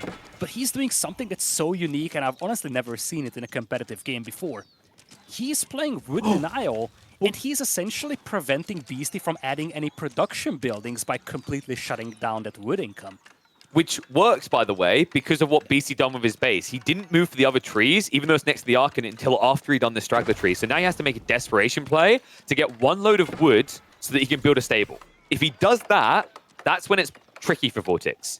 It's not impossible, though, right? Like, he has 5 knights here, which is really scary, rather, compared to what Beasty has. Yeah, it certainly is. Now, Beasty could use the market to buy some wood. I don't think his position is catastrophic right now. But we talked about this. Beasty wants the fast castle, and VortiX is doing a great job just making this game very chaotic and throwing off that build. Man, this is such a wild game. I did not expect this when I saw Jean picked on this map. But maybe he's onto something. It's interesting because he could actually be whittling down this spearman, right? Because this is an archer unit who do get bonus damage, but I think he's just realizing it would just take too long. This is the type of play where it feels like you win the game very fast or the game is just over. Well, the Regnit's coming up. The stables are successfully being built. In fact, he got enough wood for 2 stables here. This is a critical detail. If it had been 1, then Feudal Age Knight scaling could work for VortiX. This is where it gets a bit scarier. VortiX, however, is rushing Castle Age behind this himself. So we'll take out the Spearman, and now he's going to commit to a dive. And this might idle Beasty out for a bit. Villagers trying to rush up that second stable. They can't do it, though. Dive comes in. 1 villager at least going to be going down. Good snipe there, but an immediate snipe in return. Jean dies. Castle Age is going to be available to VortiX. The problem now is, like, do you buy back Jean for 250, or do you just make her wait? I think you don't. I don't think you get her right now. I think the whole game plan for VortiX here is that he doesn't want to overutilize Jean, like we see it done many, many times. This is almost a vanilla French build over here, and he just used Jean to spice up this early game and make it very chaotic for the HRE player. Man, dude, I mean, we talked about this last game. The thing that worked well for VortiX, he done something unexpected against Beasty, right? That horseman spam. Now, second game in the row, he does many unexpected things here. The outpost rush attempt into the Hunter Jean, and now the Castle Age afterwards. This is a brilliant approach by VortiX to a formulaic and standard opening for the HRE. Wololo gets out just in time, even gets a villager. But that is 1 relic safely parked. Yeah, Beasty, despite all this pressure, I think he's accomplishing most of his goals. He's able to start picking up relics over here, managed to sneak out of his base. He's scaling his knight numbers. VortiX is up to Castle Age himself, though, so it's tough to say if either of these players have an advantage right now. I feel like both of them should be happy with the position that they have. I think VortiX is slightly ahead here. Like, the relics are threatening, sure, like that's going to come down the line, but it's the Knight Master, the fact that he should be able to upgrade. The one thing that makes it a bit harder to read is the fact that VortiX did lose Jean. If Jean was still alive, like, he's ahead at this point, right? Like, because the damage would have kept going. The Divine Restorations would have been there. The one edge that BC has is the fact that Jean's down, that's less map control, that's less pressure, and that does mean that now that he's able to mirror this movement of Knights, we could be seeing 3 relics to the HRE, which is usually all they need. Yeah, Night Number is now looking fairly even here. Veterancy on the way as well for VortiX. He now needs to get some defenses on his own gold mine as well, though, because suddenly Beasty becomes the aggressor, and there is Jean. She's back on the field, but she's in an archer mode, not something that's going to work very well against these knights. Yeah, and luckily for him, Beasty's like pity adding in Spearman at this point, right? I mean, he needs them to defense against the Knights, so maybe he'll find a little bit XP there. I think the issue in this map is the best way to now level Jean is to cap Sacred Sites, but it's a very open map for that. Luckily for VortiX, look at the way the map spawned. There is, oh, look at that. That's a crazy spawn here. A lot of value in that southern corner. 2 Sacred Sites, Relic as well nearby, Neutral Market 2. Speaking of relics, Beasty is going to be up to 3 here, and it looks like VortiX isn't going to be able to deny this. Oh, he's swinging back. He should know about the relic. I don't think he does. Beasty, he's just going to walk away. And he already took the hardest relic, by the way. He had a knight parked there. He got pushed away. He sent a second knight to chase down the monk, but I think he lost track of this monk here. Yep. I mean, he might eventually find it, but I'm more worried about the second prelate to the left of that. Like, he took the hardest relic to reach here. VortiX can't even think about going for relics now. Like, this is all about relic shutdown. And in that regard, I think he's already completely failed. Warlord's going to come out. That's going to buy time. VortiX has got the rest of the army to the south side here, so this relic should be going home in one. The dive comes into the villagers. VortiX realizes he needs eco damage right now. John does get here. Nice long-range snipe there. I don't think he actually got the villager, though, so nice save just in time from Beasty. Beasty, no way. He skirts the vision and gets another one home. Now, one thing that Beasty wasn't able to get is many relics garrison. He just has 1 garrison, so his gold income isn't spectacular. Added to the fact that he's been losing villagers, and now that Monk could also get picked off, things are getting dicey here for Beasty, you feel. Warlord comes out. Beasty, I mean, he's going to have to get more pillars out. Like this is having that typical feeling, right? But those games we watch from Beasty where it's a bit too greedy. This didn't even feel greedy, though. It's just the relentlessness of VortiX. A 10 out of 10 aggressive player showing you exactly why. He will not let go of this like a dog with a bone. However, Jean may have to let go of this life. She's low on HP. Hunter form is not exactly scary. Meanwhile, trade over here, a brilliant find for Beasty. Knight advantage means that it's going to be a sweep and clean of VortiX's southern forces. Meanwhile, in the north, there is still a lot to guard here. There's 2 relics up just north of this base that VortiX is forced to now patrol. The problem with that, though, Lida, it means that Jean can't get the XP on the south side from those sacred sites. She's just kind of stuck here. Yeah, in general, this archer farm isn't really working for VortiX right now. And the alarming thing is that now Beasty is scaling a little quicker with the knights. It's going to be a heavy switch into what I believe will be Arbaletier from VortiX, though he is investing into Cantled Settles, so he wants to play into knights to a certain extent as well. On the other side, Beasty is starting to run low on food. He's heavy on the berries, and that's something that VortiX has seen before. He's seen the amount of villagers on berries, and he's exploited that. A little bit of a bait here to engage Beasty. Will be pushed away. But no, I think the worrisome part for me on like the exploitation front is that right now, it's kind of weird to say, Beasty, if you want, he could actually play out of his base into pocket eco easier than VortiX, which he's probably not going to because it's HRE, and Beasty usually likes to play defensive, but it's worrisome that he has that option compared to Jean d'Arc in this game. And I am wondering if he could turn back time, would VortiX have made the same choice at level 2? Jesus, I sound like the beginning of a love song. But it does have that feeling, right? Like, was this the play? Did this work out? Because it's early days for this type of play, and it did look quite cumbersome, shall we say. I feel like Night Number is now looking decent for VortiX, and once he gets the next level for Jean, it's a different story. But it's getting alarming indeed, especially because he's mixing in archers. It's a unit that's not really suitable for this map, given how low the available wood is. And it's also not a unit that matches up well against the HRE. Sure, it does counter the Spearman right now, but Beasty can always make a switch into Men-at-Arms. In fact, that's something that he's already doing, grabbing heavy maces. Yeah. And the Knights are also out there to deal with the archers. These archers just don't feel very convincing from VortiX. Well, it's also, if you both no-brain this unit type, VortiX is going to run out of wood first, right? Because it's 30 wood compared to the, sorry, 50 wood compared to the 20 wood cost. So it's more sustainable for Beasty. And that's really important because it means you can get extra wood to go into farms instead, which is what the HRE always needs. Meanwhile, VortiX, I don't think, like, if he ever has to go farms, I feel like he's just falling further and further behind in this game, right? Like, bar the fact that you're just less efficient on farms than the HRE is the fact that your comp doesn't allow you to float that much wood. Yeah, it's VortiX is heavy into archers, but it makes me feel like he could be looking for a one-and-done type of a fight. If he cannot inflict significant damage, he's not going to have any fallback options. And historically, we know that cavalry plus spear compositions are generally able to beat cavalry plus archer combinations. So this is not looking very convincing for VortiX, especially when you factor in the fact that Beasty's sitting on 5 relics. He has That's usually a 2,000 gold GG. in the bank. And as much as he doesn't have food income right now, if he stabilizes his eco, he could realistically go into Imperial with the Pass of Schwabia and start pulling ahead when it comes to the villager count. He's just saving up for a mansion, and he will have it very soon. I mean, the scary thing as well is actually not just the relics. That's scary enough.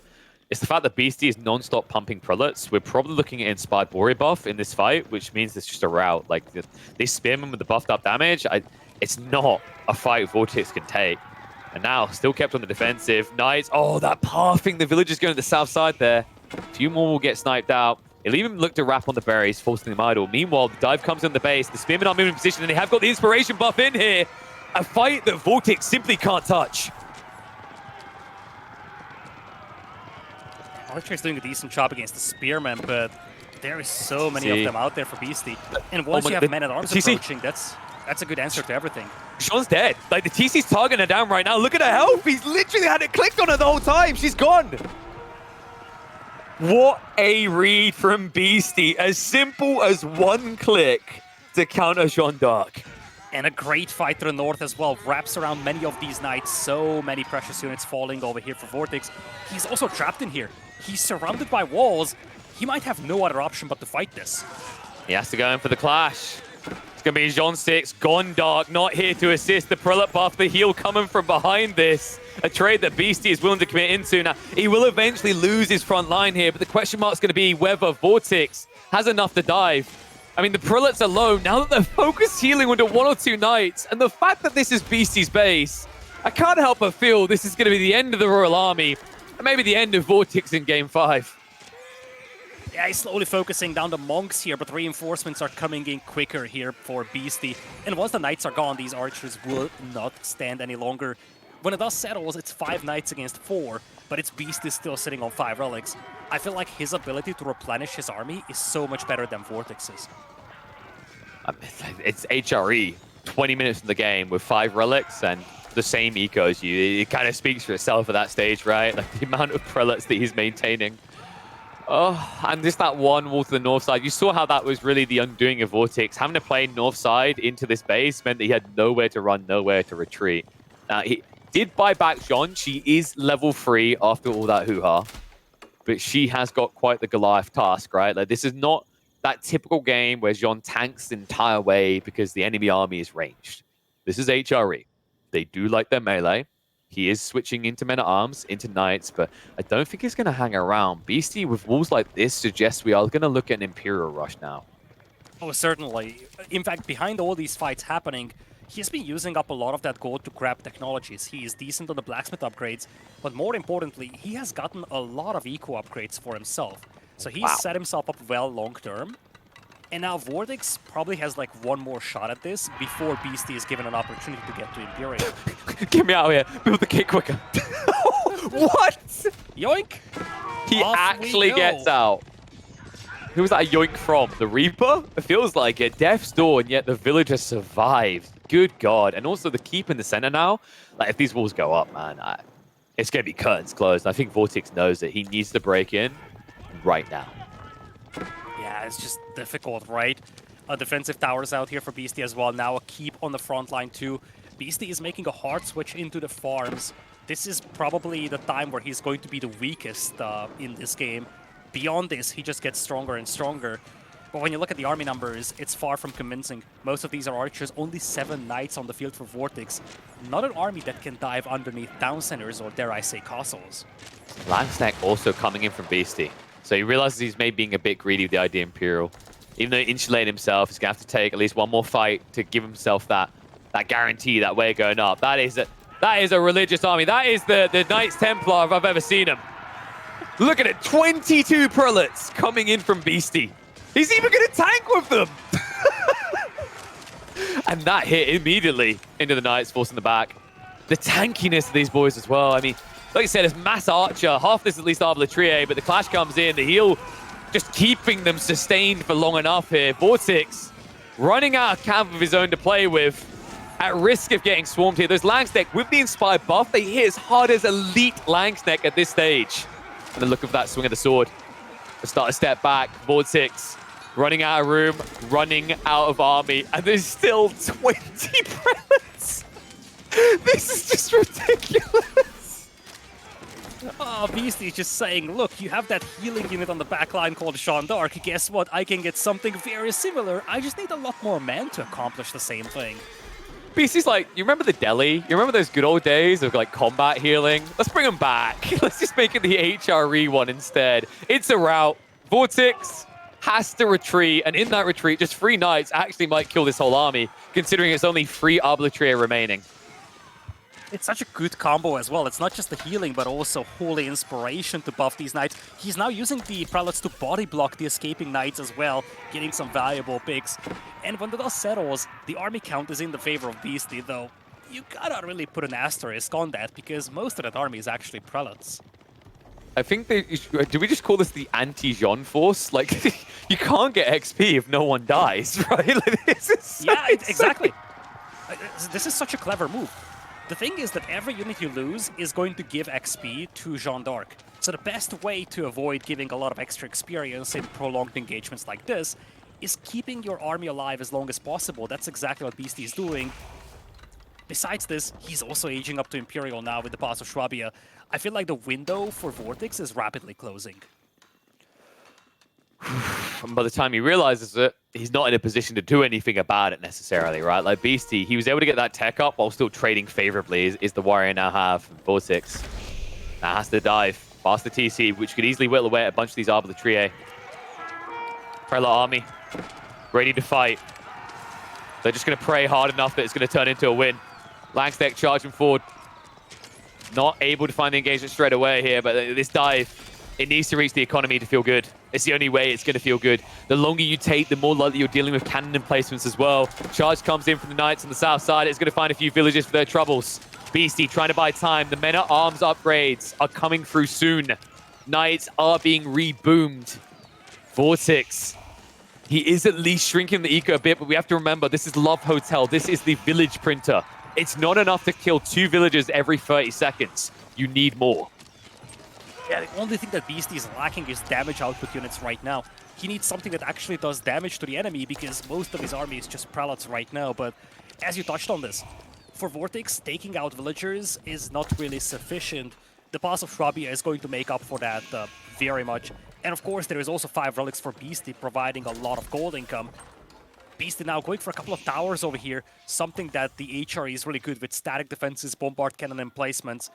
Also managed to sneak out 1 knight, which might not seem like it's much, but causing chaos across the map is also a great way to take away attention from this key fight. I know what's going to happen next. We've seen this before. The outpost just went up. The cannon is being installed right now. VortiX needs every kill he can get it, and he needs it yesterday. The prelates are just going to stand here and tank it until the cannon's ready, but I think they may have overstayed their welcome, bitten off more than they can chew. Beasty has to retreat with the prelate force, but VortiX taking heavy losses in that, not willing to hang around. And the knights you mentioned, it's not just one brother, it's the 4 musketeers. They've wrapped around on the economies, and VortiX is now idling half of his eco. Critically, those prelates, they stayed there until Jeanne was gone. In fact, I think the idea from Beasty was to just body block Jeanne with the prelates and then use the town center to take her out. At the end of the day, Beasty still has a lot of prelates to work with, and Jeanne d'Arc has been eliminated. Now you look at VortiX's army, no buff unit in there, he still has a lot of Arbaletier to work with. quite some knights on the field as well, but now he's facing tech disadvantage, and the bombardment placements are now in place on those towers. These pushes will become more and more difficult for VortiX. Still, VortiX, never give up, never surrender. One thing I'm curious, actually, did that guild hall have anything left in it? We've had this effect already today from Lucifron. Does it run in the family? Are we sitting on a guild hall with 3,000, 4,000 resources in reserve? Because that might be a recovery point. No, it's all been eaten. Okay, so there isn't a miracle 4K waiting in reserve. This is VortiX, mind, body, and soul. Onto the houses with the Rams. Just trying to pop lock Beasty. There's one hope here, considering It's Beasty has so very many efficient villages. on this map, given how low Beasty wood income is. It's true. He does have a bloody lot of villages, right? So like he's getting close to that mark. To build up more behind this. What's Has got the the price on Titans. wood on the market? I'm curious. Because at this point, Beasty needs to start buying some wood to replace those houses. We've got to find it. But there it is, right at the back, far, far away. Oh, that's not too bad, actually. I mean, he has 3,000 gold. I think he can afford it. He's like that stingy person who won't buy you a lollipop, but turns out he's worth millions right now. And this eco truly is. Beasty up to 102 to the 65. 3,000 gold in reserve. VortiX looks like his Rams are going to be taken out before they actually pay for themselves here. This... At what point do you just feel like it doesn't work anymore? Because probably now, to be honest. Yeah, that's it. GG comes out. Well, well, well. People been asking, what is the answer to the Holy Maiden? Beasty gives it to us. Religion harder. Oh man, what a game here. And really, so many things. When it comes to creativity from Beasty, he definitely brought out some new tricks here. Bringing in that massive combat healing and just playing a super defensive game, saying, look, you want to attack, you do attack. And that's exactly what VortiX did. Eventually, this ram push stalls out, and losing all those rams was just too much for VortiX to handle. At the same time, one thing that we have to keep in mind is that Beasty did a great job to contest his opponent's eco with knights, despite being under so much pressure, even in this very last stage of the game. Yeah, I mean, honestly, it was impressive VortiX tried to make it look competitive that long. You can see Beasty had to fight tooth and nail, but you know what this was? In its essence, in its purity, we gave them a 10 on those rankings for good reason. This was attack versus defense to its purest form. And because of it, the other side, we once again have a leader in the series. It is going to be Beasty, but he's at least 2 games away from closing it out. And we are currently fully caught up to even the drafting phase, waiting to see what Gorge holds for us. By the way, I want to give a shout out. That's probably the best way to refer to that from Designful on the Apex Pros. Pray to win. That's what we. That is the titling for that video, LidaKor. Pray to win. That's a good one. That's a good one. It really was all about that for Beasty. Such a mad game, and really, KP, we are being treated with a spectacle here. Not just this game, but the entire set as well. Every single one of these games have been unique and spectacular. You really feel like this is a grand final where the players have saved up some strategies for. And I'd have it no other way. I mean, remember when we talked about this at the start there, I was a little bit worried that VortiX, that long series he had against Puppy Paw, was forced to reveal a few too many things. You know, it's interesting actually coming into EGC finals. It looked like some players were doing everything they could to hide strategies. I remember Greenlaw doing show matches where he wouldn't pick new civs, right? And I was like, has he got something secret in mind? But, you know, thinking of these two, like Beasty, the amount of time he spends on the ladders is almost like even if you tried to research and dissect all of his games, there's too many. Beasty plays more pub games than practically any other player in the game right now. So it's almost like finding the needle in the haystack. On the flip side, VortiX having a more secretive approach. Him and Lucifron just sliding into those custom lobbies. You never know which Smurf they own as well. I feel like VortiX and Lucifron combined have probably 8 Smurfs in the top 50 at any given time. So when you combine those two together, you stick them in a room for a best of 9, you're guaranteed to get something explosive. Speaking of explosive, we will be heading into Gorge here, which is only the second home map from Beasty's list of home map selections. And we'll have the Battle of the Greens here, KP. Ottomans versus the Delhi. A map that's known for aggression, a map that's known for Malians often being utilized over here. No Malians, no Jeanne d'Arc going into this game. This is where we get to the domain of the players having to start digging a little deeper into that civilization roster. Yeah, I wonder. Like, I feel like this one just kind of favors Delhi. No, like I'm trying to remember where the matchup lies right now because it's always. I find this has been one of the more interesting matchups over the last year. That's just seesawed back and forth as people have just discovered new things, especially around the Ottomans. But on Gorge specifically, I think Ghazi Raiders tends to like be quite an S tier unit. Obviously, Sipahi can come on the other side, but usually Sipahi, I feel like the ramp up is a little bit slower comparing the two gathering rates because the berry play. So maybe I give a slight edge to Delhi here, especially considering that you also have to contest those sacred sites. But I'm always willing to be surprised or impressed. I mean, we have seen some really scary Ottoman builds, and I do think that with the evolutions we've seen in the last year, people have started to solve that Delhi threat, and we've discovered that these castle age rushes even actually allow you enough wiggle room to still get out your base to stop those sacred sites. I think this is a good moment, given that we still have 2 more minutes to go until this game, to have a bit of a look ahead to what's coming up in this series. 3-2 right now for a Beasty in a best of 9, of course. First of 5 wins is going to secure the crown here in the EGC finals. So if Beasty wins, he moves on to match point. If VortiX wins, we have a pretty good shot at having essentially 9 games in this series. But I think what's more interesting is that after this game, VortiX has 1 more home map available. Beasty still has 2 more home maps available. And part of this comes from the fact that Beasty opted to pick some of the home maps of his opponent in some of the earlier games. Which is ballsy. And you know what? It might have been the right read. Being up a game now, I was just double checking. It's not a big stat pool. The Ottomans versus Delhi on this patch have met 10 times, and 9 times the Ottomans have taken the win.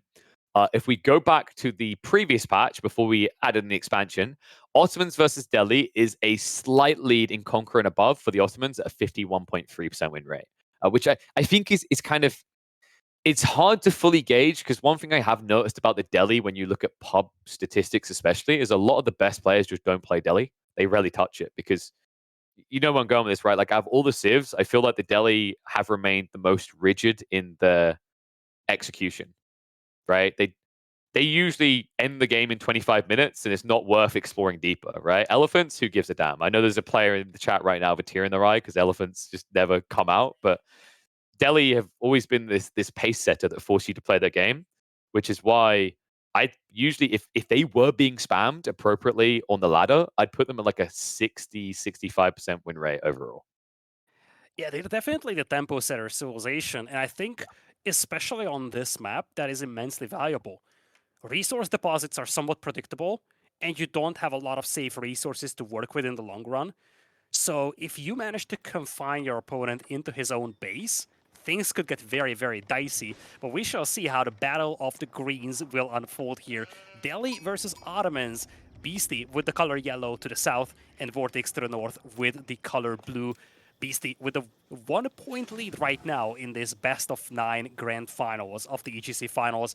And KP, what a lovely set this has been so far. So neck and neck between these two. My friend, it is delivering, and I hope it continues to. Now, this matchup, I'm a bit worried we could be looking at a 6-2. Ottomans are slightly favored in this clash, but if there's anyone that can be relentless enough, aggressive enough to get us so deep into that series in the Delhi, it's got to be VortiX. And first thing I'm going to be eyeballing is the scout rotation. Beasty goes for a very wide arc here, which is a little bit less common with the Ottomans compared to the Delhi, because the Delhi can just go on sheep. The reason that Beasty's able to do this, if I'm not mistaken, are we seeing him grab stone, maybe?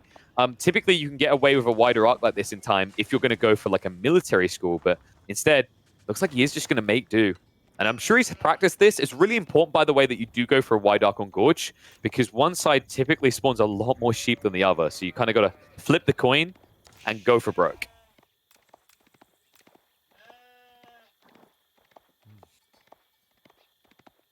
In fact, should we do a little preview ahead of them?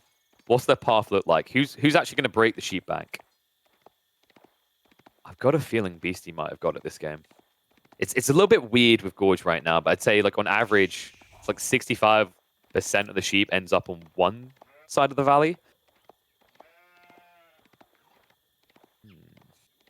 Yeah, so far, VortiX isn't really successful collecting any of the sheep here. Of course, neither of these civilizations are super reliant on the sheep. It's a story of berries, mostly. But it definitely feels like a slightly better start for Beastie, though that's the exact same thing we said in the previous game, and then VortiX caught up when it comes to the sheep count. I think it gives it's a bit more important for the Ottomans, right? Because you have the Madrasa, but the Madrasa only sustains so much food income. So if you want to rush castles, you need extra food. If you want to play long feudal and spam Sipahi to mirror Ghazi, you need more food. So you're right on the other side. 100% for VortiX is just all about the berries. In fact, a very typical meta play for Abbasids, Ayyabids in Delhi right now is you drop the mill, you play all berry, and then you save the deer until you're harassed off it. Cool thing about Delhi, and I think it's what makes them even more oppressive, because I think that's a really powerful tool, is that compared to other civs, that point where you have to leave the berries doesn't happen, right? Like, this is one of the most aggressive civs in the game, right up there next to Mongols. They tend to just get to keep playing berries until they've exhausted the map. Yeah, Tower of Victory is going to be the landmark of choice here for VortiX. Of course, this landmark is going to provide extra attack speed for your infantry, which in many matchups is an advantage directly to the Delhi. It's not so much the case when they face off against the Ottomans, because the Ottomans will get their own respective attack buffs from the Meter. So really this is more of a story of, okay, if I do not build a Tower of Victory, my archers will be weaker than the Ottoman archers. But if I do, if I manage to snipe out the Meter, I actually have the upper hand when it comes to archer quality. If I cannot snipe out the Meter, it's even Stevens. Yes, but sniping out that meta, especially early in feudal, is difficult, right? Like that was always the tricky bit. They even eventually nerfed its health because it used to be even higher at this stage in the game. You need quite a few archers before it's feasible.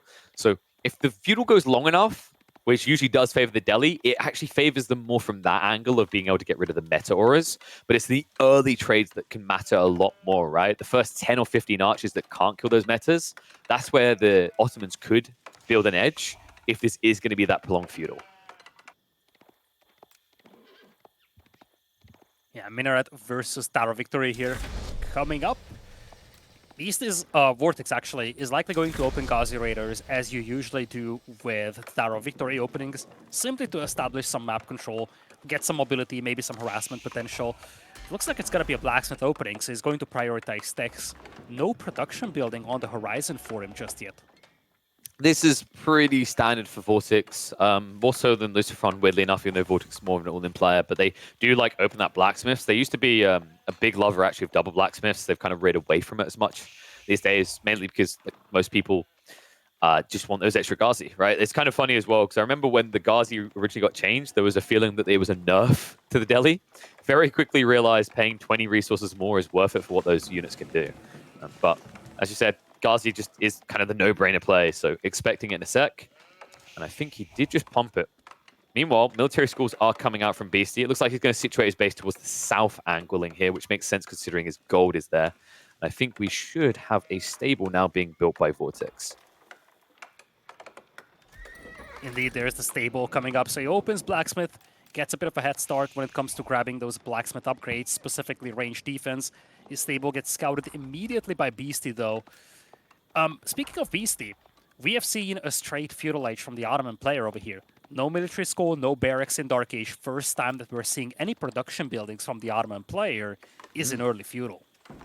Yeah, I think like even the fast castle builds, we've seen the military schools at least, right? But like the question mark is where we get the active production. I believe that is Rax. So yeah, these nodes are going to be at least turtling up. That scout on the stables, you expect it, right? Like it's nice to get the confirmation though, yeah, but realistically, when you're playing against Delhi, their first building should be stables. It's like leaving Augustus Gloop in a room full of chocolate. You know what's going to happen, right?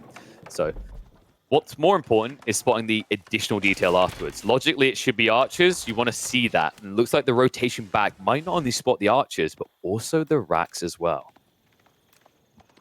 Yeah, good scouting intel over here by Beasty. He's going to just play into Sipahi for the time being. Has two Spearmen queued up as well. Makes me wonder if he's using the military schools for the Sipahi or the Spears. It's going to be the Sipahi, as you expect it to be. First Ghazi Raider out there, though, pushes Beasty away from the gold mine. And as much as Beasty scouted the production buildings on the opposing side, same goes for VortiX. Now he sees the double military schools.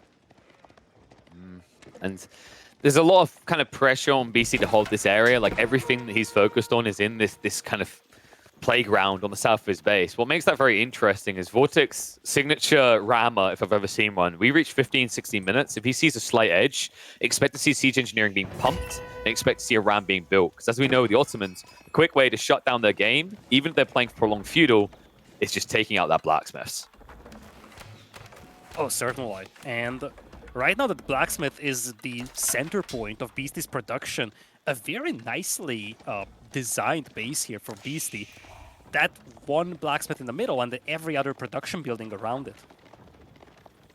Yeah, the interesting actual thing to kind of consider here is like one thing that can kind of muddy the waters is if feudal goes long enough and the Almonds get enough of those Vizier points, do they start to kind of pivot? Do they start to get an edge? One thing that is going to be interesting to see is if VortiX decides to rear off and try to build any walls around these sacred sites, so he has perma gold. If he doesn't, he is playing against a small trickle of Sipahi that can always decap those. Yeah, he definitely needs to wall off those sacred sites. I think, especially as you highlighted, when you play against Sipahi, you just know that your opponent will try to decap. But we've discussed this numerous times across today's series as well as back in the past. If you wall off those sacred sites, first of all, it's guaranteed consistent gold income. And second, if you control all three sacred sites, it puts your opponent on a timer, which is not your primary win condition, but it can become one, especially if your opponent is playing very defensive in this early feudal age stage. It's that idea that it forces your opponent to do something dicey. We saw that in the third place Decider series, right? Like that was a game where it wasn't about the sacred sites, it was about the fact that you had to come and do something about them. And that tends to kind of unravel your opponents. So VortiX just looking for a few trades here. Meta still not out yet. Like, that's going to really be the pivotal detail here. And the thing that's going to be important alongside that is VortiX needs to try and time these tech upgrades so that it coincides with the first meta so you can keep an edge there. The interesting part, actually, is because you only went one blacksmith, that's not going to be the case.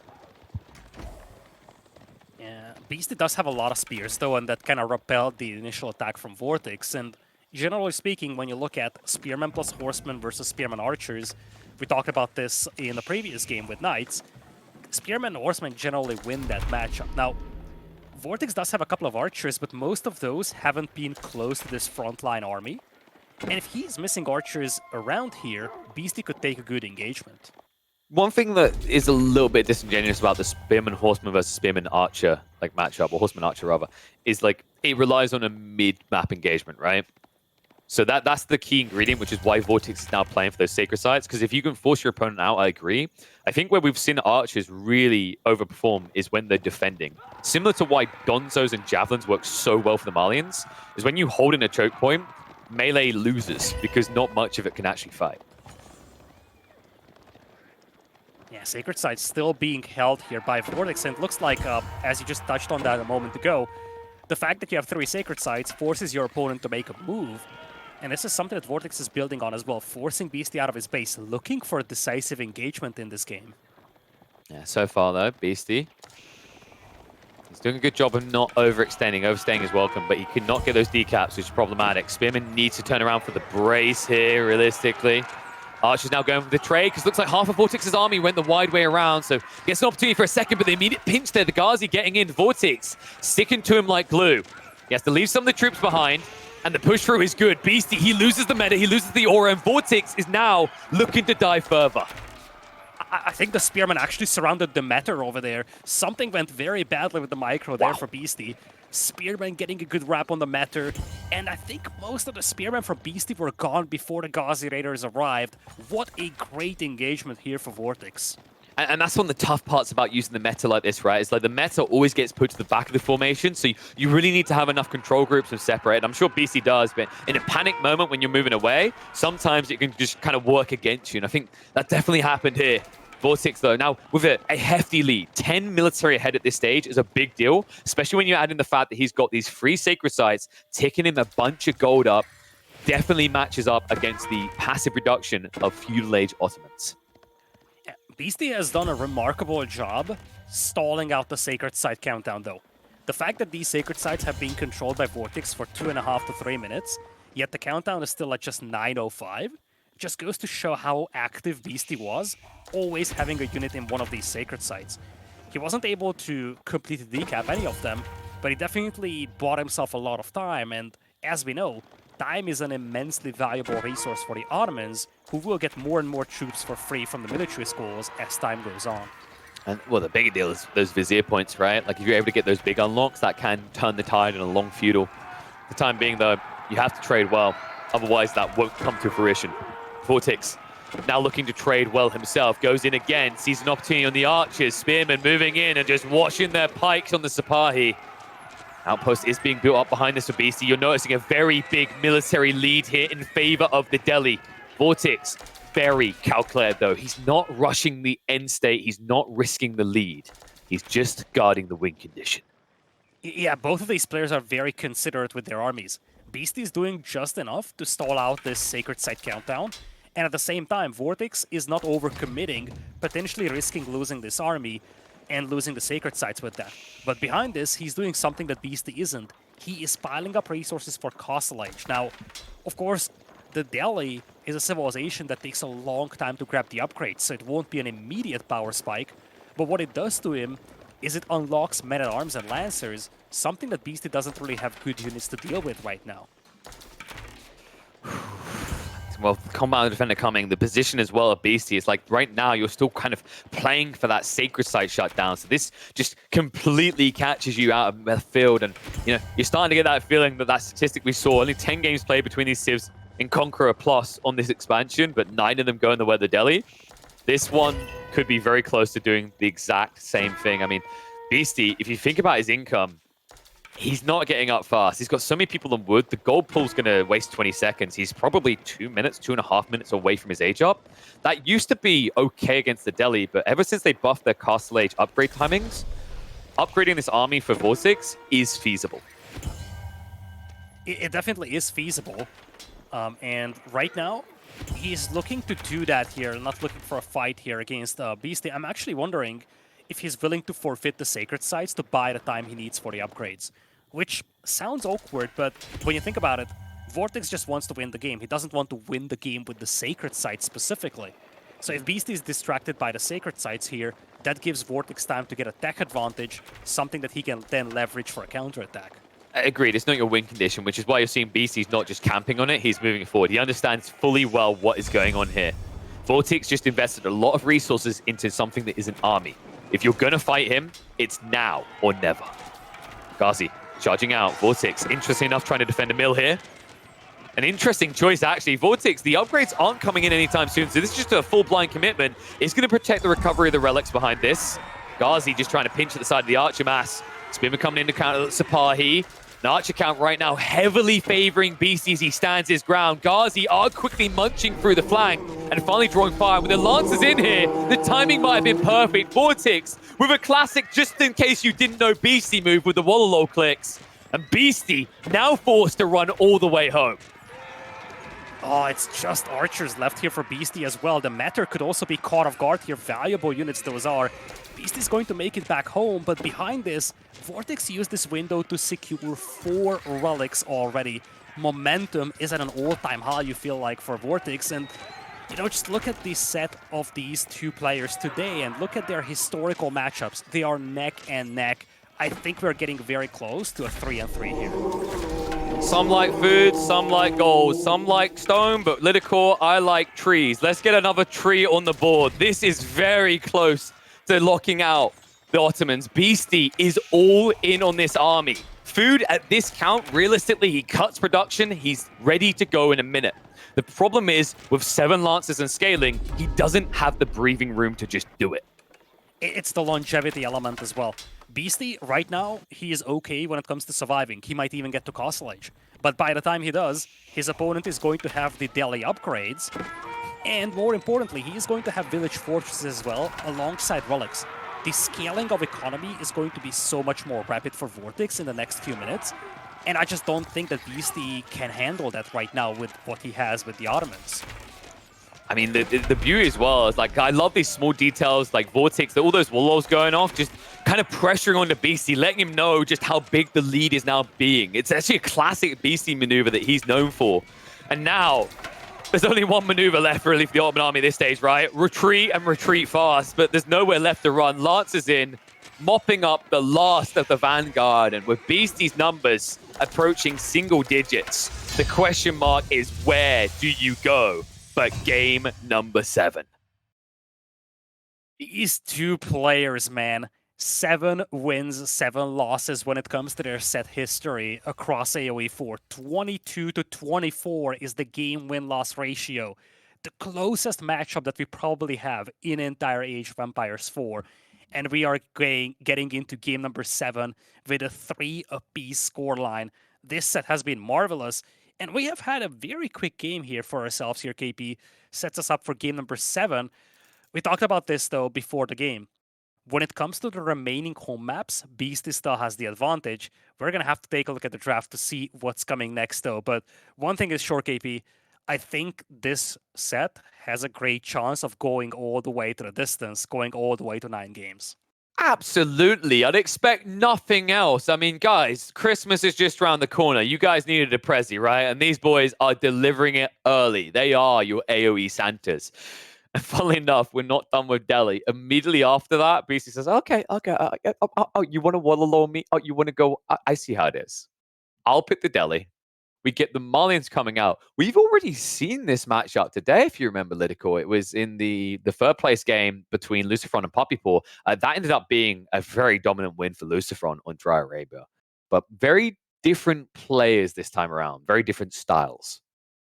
This is a big one, though, because as much as I kind of hyped up the Malians ahead of Himayama, that's a map where the English were supposed to struggle against it. It was just VortiX taking a very unique approach to the English, willing to trade army against the villagers here to a crazy extent, to be honest. I'm actually wondering if Beasty gets inspired by that approach, because in many ways you can accomplish the same thing with the Delhi here.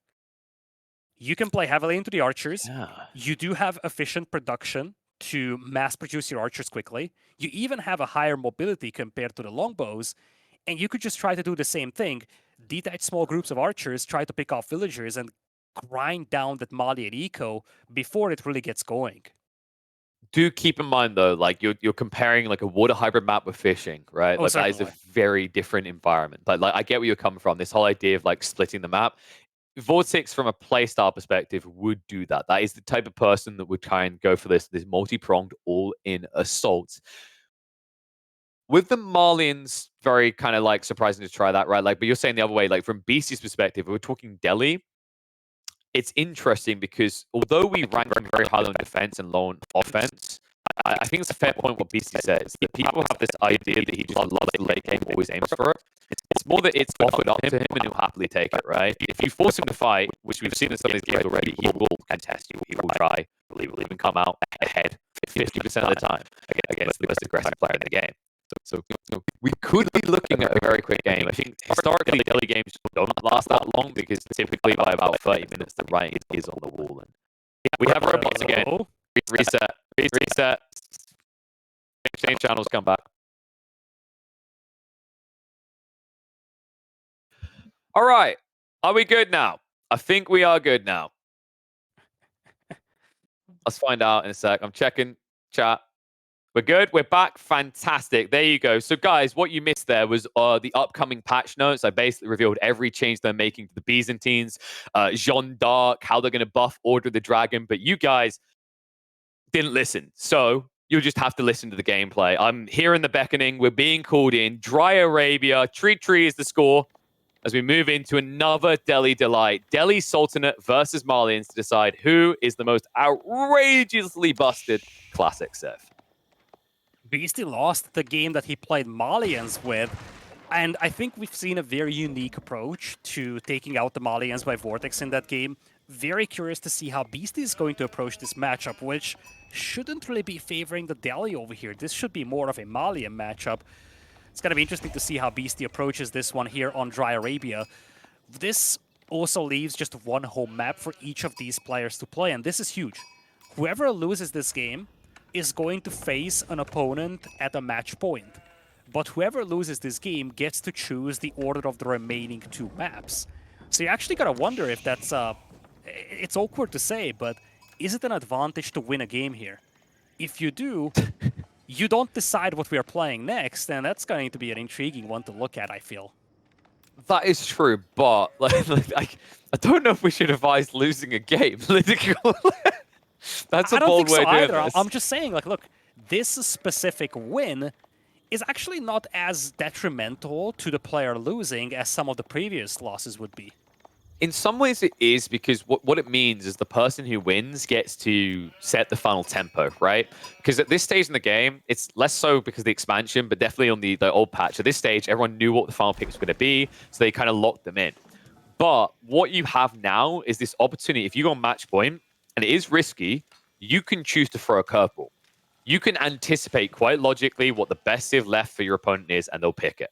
And you could just try to do something unconventional to throw off the entire process. What that sometimes gives you is the better pick for the final map, where you'd otherwise have to pick it there.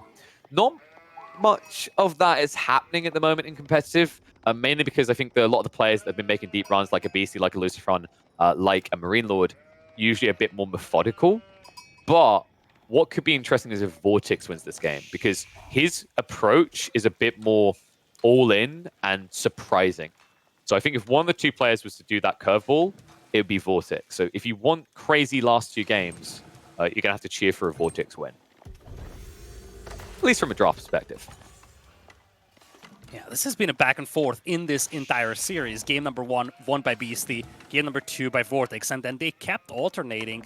VortiX is yet to lead this series, by the way. It has either been always tied, or it was a Beasty lead so far. Interesting. And well, you know how we decide who's going to have the lead next? How many sheep is that?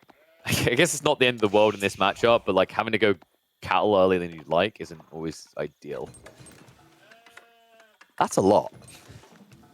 That's 2/3 of the map. Actually, more for Beasty. Oh, frankly, yeah, if there's any matchup where it doesn't really matter, it's likely going to be this one. You will have a lot of cattle anyways for VortiX. Yes. He probably would have loved to have like 2 more sheep or so, but Beasty doesn't need it. And this is not a matchup that's like notorious for a lot of raiding going on and a lot of emphasis on pocket ecos. So even for Beasty, having that backup food is not as much of a priority as it would be in some other matchups. I think it kind of it's not as much Beasty needs, it's like it kind of handcuffs VortiX a little bit. Like we know that the Malians can happily just spam cattles, but there's always a trade-off, right? If you're spending gold to just club these cattle down, you're still spending gold, which one thing that can matter for is what do you need a lot of gold for if you want to scale it? Javelins.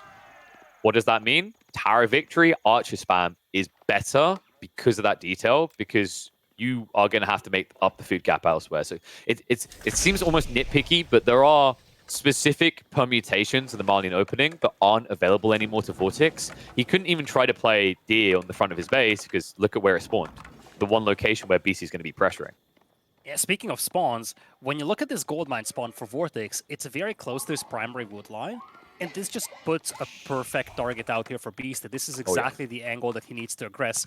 Interestingly, VortiX opted to move to the gold mine to the north with his second pit mine instead of moving all the way to the south. Now, I don't think either of these is particularly more defendable, but what VortiX did with this is that he condensed all of his gold and wood economy to that central part of the map.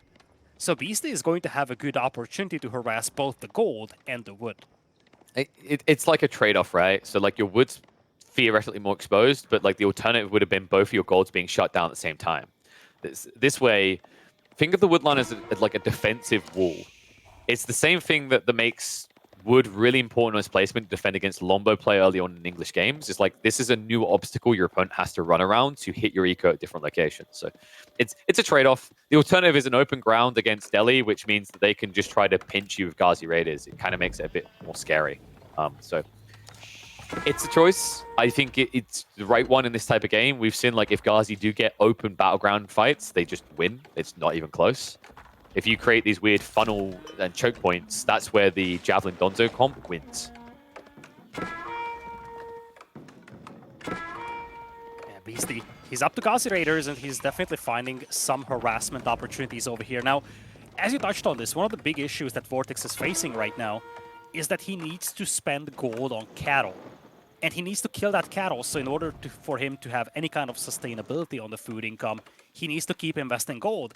And as much as he has the passive gold income from the pit mines, he isn't able to actually mine it with villagers because of those Ghazi Raiders. Yeah, and this is really the interesting thing about the second gold and how BC approaches this. Like when we last saw this matchup today, it was very tight 2 gold that you could defend with mass javelins in one location. You can't do that because of where these have spawned now, which means that you've essentially set up this toy for Beasty to play with. It seems like a good idea because you're distracting the deli. Problem is, similar to when you build a wall against men-at-arms spam, it's only as good as long as the wall lasts. And once it's done, once this theoretical wall has been destroyed, you now have a big army to fight. You can already see the impact of that, right? Look at it. It's 2 Donzo versus 7 Ghazi and 2 Archers. This is going to keep compounding. On top of that, because of the fact he's going to get many sheep, now with 1 pit mine, he has less gold that he can afford to be pumping into cattle, but more he needs to because he has no sheep. Yeah, he does see the archers coming in, although it's probably no surprise to him that these are on the way.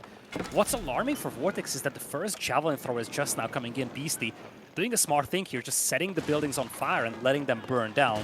Maximizes the damage output that he can do this way. And VortiX is struggling very badly. This heavy Ghazi Raider opening means that he couldn't just commit to javelins straight away, had to commit to Donzos, but right now Beasty's composition is just so much better. The fact he kept that alive, finally VortiX makes him pay a price there. If he got away with that low HP Ghazi, I was going to be in outrage. So this gets a little bit of a trade exchange, but it looks like the extra Ghazi come on the south side, just idling VortiX out a bit. VortiX did build up a big surplus of gold in reserve to afford those javs, but remember, it's not just the javelins, it's going to keep being the cattle that he has to invest in, and looks like we are going to be back into burning things down. Funnily enough, VortiX ambitiously believes he can get out here to rebuild it. Doesn't have the javelins yet to do that, though.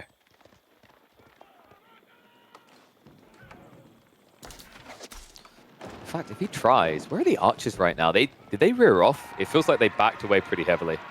Yeah, they did. I think some of them were still on the way, and he probably just regrouped. And they were just there to probably escort the Scholar. Just like the scout is... Speaking of Scholar, nice little move here by VortiX.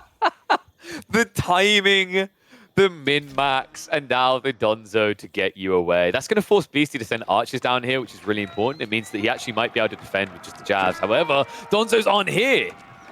So instead, has to be pushed back there. Luckily gets away with no villager losses. That could have easily been 2 getting pinched. The Ghazi really are that fast and furious. Yeah, that's a crazy thing, right? You expect Beasty to send some units to the south to capture the sacred site, but I feel like we're seeing this instance where Beasty, again, doesn't consider the sacred sites as win conditions. He is considering them as a tool of diversion in many ways. And he didn't actually commit to a push against that sacred site to secure it. Instead, he was hoping that his opponent is going to send some units down there, so he has a little easier time raiding the eco. This is really, really good control factor by Beasty so far. It's not easy to dismantle the Mullins this way, and it's far from like decided. There's still so many steps to the procedure, but this is a really, really good opening. Like the way he's drawing him left and right, and also still getting 2 sacred sites at any given time, that's a critical element. It means that you're stalling the Mullins goal scaling while also still maintaining your own. Yeah, the mobility of those Ghazi Raiders helps a lot here. Slowly but surely, VortiX is building up that death ball of Donzos and Javelin Throwers. And once that starts rolling, Beasty cannot fight that head-on. But one thing that Beasty is doing so well is never giving a direct engagement for VortiX. He keeps chipping away with the eco, he keeps picking off these small isolated groups of troops. And it's starting to take a toll on VortiX's economy here, though VortiX is now setting up the cattle eco, and he has a perfect placement for a Grand Fulani Corral, so we're just going to have the standard cattle-based approach here from VortiX. I feel like the window might be closing slowly for Beasty, though, because, again, we're getting closer and closer to that Malian Death Ball. You say that, but the one thing I am keeping on is, like, if you think about the amount of units VortiX could not build to get Fulani here, as long as Beasty doesn't lose troops, that's a very big edge you have. And there's one thing that Ghazi allows you to do, is to dive and instantly punish Castle Age pace, right? So, like, VortiX, if he somehow forces Beasty wide and he gets this tech up and the upgrades come through before fight, yes, these choke points, Valiants can hold. But if Beasty continues to just constrict the map and stay nearby, that tech timing could be the death of VortiX. Yeah, just a side note, VortiX did a great job keeping that scout alive. It was like at 1 HP being chased by a Ghazi Raider. Took out the Ghazi Raider with the Donzos. This is immensely valuable because he does have this one scout to provide extra vision. And if he wants to age up, he needs that vision. He needs to know if Beasty is ready to punish him, because I have to agree with you here, KP. I think Beasty knows fully well that his opponent's next step is going to be Castle Age, which is usually what the Malians want, just to have that Castle Age power spike with their Javelins and Danzos. And Beasty is just building up forces, waiting for his opponent to age up and punish that age up with that army. The thing is, it's all about that positioning, right? The interesting part is, like, you have to keep in mind that when we look at the military mass, we haven't seen Beasty fighting with that full lead. He keeps building up like 10 or 15 units and then bringing them across. So other than the Ghazi, like, the archers are never really present. We're reaching a point where I wouldn't be surprised if siege engineering has already been teched and we see like one ram come out, because that really starts to make this game a lot more uncomfortable. VortiX is closing the gap in on that Castle Age. You notice he's halted military production. So this is the moment of truth here. Beasty, if he can get the full army in, if he can sniff out what's happening behind this, he can make VortiX pay the ultimate price.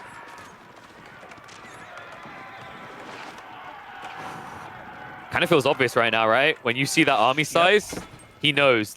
He just forced VortiX to reinvest, by the way. So he's getting close, but immediately pumps 3 more jabs. Actually made that 5 more jabs and 5 more Donzos. Yeah, I think the plan here for Beasty is clear. The thing is that even if this game goes into Castle Age, Beasty takes too much time to get his stacks with the Delhi. So this needs to be a fight where he has the numbers advantage just when his opponent is reaching Castle Age, and we're getting close to this. VortiX is being very cautious about this, but the fact that we are seeing a market coming out from him, the fact that he's piling up so much food and gold, signals that he's getting ready for Castle Age here. He's just got house as well. This is a critical juncture right now. Siege Engineering's coming in. The melee tech upgrade 1 as well. Like, look at the military difference here. The blacksmith also only just got added in by VortiX, right? So he's playing tech behind. Here it is. This is the time. Grand Fulani Corral on the way. 32 to 62 military. Does Beasty know? I don't think so. He should suspect. Worst case scenario, when he sees the notification about Castle Age, he's going to dive. And I think he has the army to do this with. Oh, he might dive a little sooner as well. Timing is perfect here for Beasty. Ghazi, the flood through. He's going to find his way onto the eco here. Archers just starting to will away the Donzos, but Ghazi, you can't just throw them away. Not against this many spears. Choke point makes it much harder. It means the jabs can trade out well here. Beasty, how's the micro looking? Donzo count down to 10. The Ghazi at risk of flooding through here. They're starting to tug onto the jabs. Tech up complete. VortiX down to 19 military. Beasty still maintaining 40. He needs to break through though. Food is about to start surging in for VortiX. You need to kill economy, and he will. Archers break in. He breaks face, and Beasty takes game 7. What a lovely game from Beasty over here. And we've seen this so many times when you face off against the Malians. You let them play and they overwhelm you. But Beasty, he just did something so elementary that's yet so smart. He basically said, look, I will let you play your game because your game has exactly 1 week timing. If this push doesn't work out for Beasty, this is a game for VortiX. But Beasty essentially, in a way, gambled on an all-out push with a specific timing, a very specific timing. But this timing is almost always there with the Malians. And, you know, this is one of the weaknesses of the Malians in many ways. They are a juggernaut of a civilization, but super predictable. And this predictability has been exploited so well by Beasty in this game. Absolutely. I mean, that was fantastically played. That was almost perfect Delhi execution, right? Like, only thing I could maybe like criticize, we want to be the most nitpicky mother ducker, lost a Ghazi here or there. But that's just more VortiX with good reactions. This was a great exploitation of the spawn after he saw it. The options of what VortiX had, he made the right choice for that second pit mine, but he always knew it was going to be a contention point. And Beasty was really refining his approach, never actually committing archers into the fight until he was ready for the GG push. This is the delicacy of playing against Mali and Fulani like that. Sometimes the tech up, they hoist themselves on their own petard, right? But you have to allow them to do that. If you try to blunt force the engagement, you're going to lose. I think that's what we saw in the 3rd place match, actually, if you remember, is like this blunt force fight that was a little bit too early. Beasty, he threads the needle, and as a result, he puts himself up on match point here against VortiX. Rocky River, English versus Yushi, though, is going to be a bonkers map. Yeah, just looking back one more moment at that game, I think one of the key things to touch on, and I think this is something that was very underrated in that engagement, is that Beasty was willing to lose troops, which sounds, again, very simple. But what I mean by this is that he knew fully well that his archers will get decimated by those javelin throwers. He didn't care. He was happy trading off those archers to the Danzos so that his Ghazi Raiders will not have a natural counter. And I think that's something that made that fight even more so effective for him. You kind of touched on that. He picked off all the Dunsos before the Ghazi Raiders even engaged. I think that was a very nice and very significant detail in that engagement for Beasty. Yeah, and it's interesting when you look at these stats, you think about this matchup, right? It's really delivering the aggression on the other side. I love that we're seeing this flip script where one has to tell. It's not just been this one camps and one fight. It's really, just look at the stats, you can see that although the players may rate them this way, it's not the way the series is playing out. The only stat that remains true is that overall summary. If this set was to finish as it is right now, you would just have a single game difference in the all-time record between these two players. But folks, this set is far from being done. Beasty right now at a match point. But we had this throughout the entire series. Beasty takes a game, VortiX responds. Beasty takes another game, VortiX responds. VortiX has yet to lead the series, but we still have 2 more games left to go with 1 home map still available for each of these players. And with VortiX losing game number 7 over here, he is the one to choose the map for game number 8, and with that, also define the final map of the series if we get there. Quick look once again at these 2 players as they've rated not just each other, but all their fellow players in this event. Macro and defense coming in big for Beasty. And for VortiX, frankly, that aggressiveness element wasn't something that he could show in this game. He had to play very defensive, was definitely surprised by Beasty. Well, not necessarily surprised, but definitely confined in his own base at the very least by Beasty, who definitely, after this event, should get a couple more points from his fellow players on that creativity slider. Because I feel like we've seen so many unique ways to play matchups by Beasty.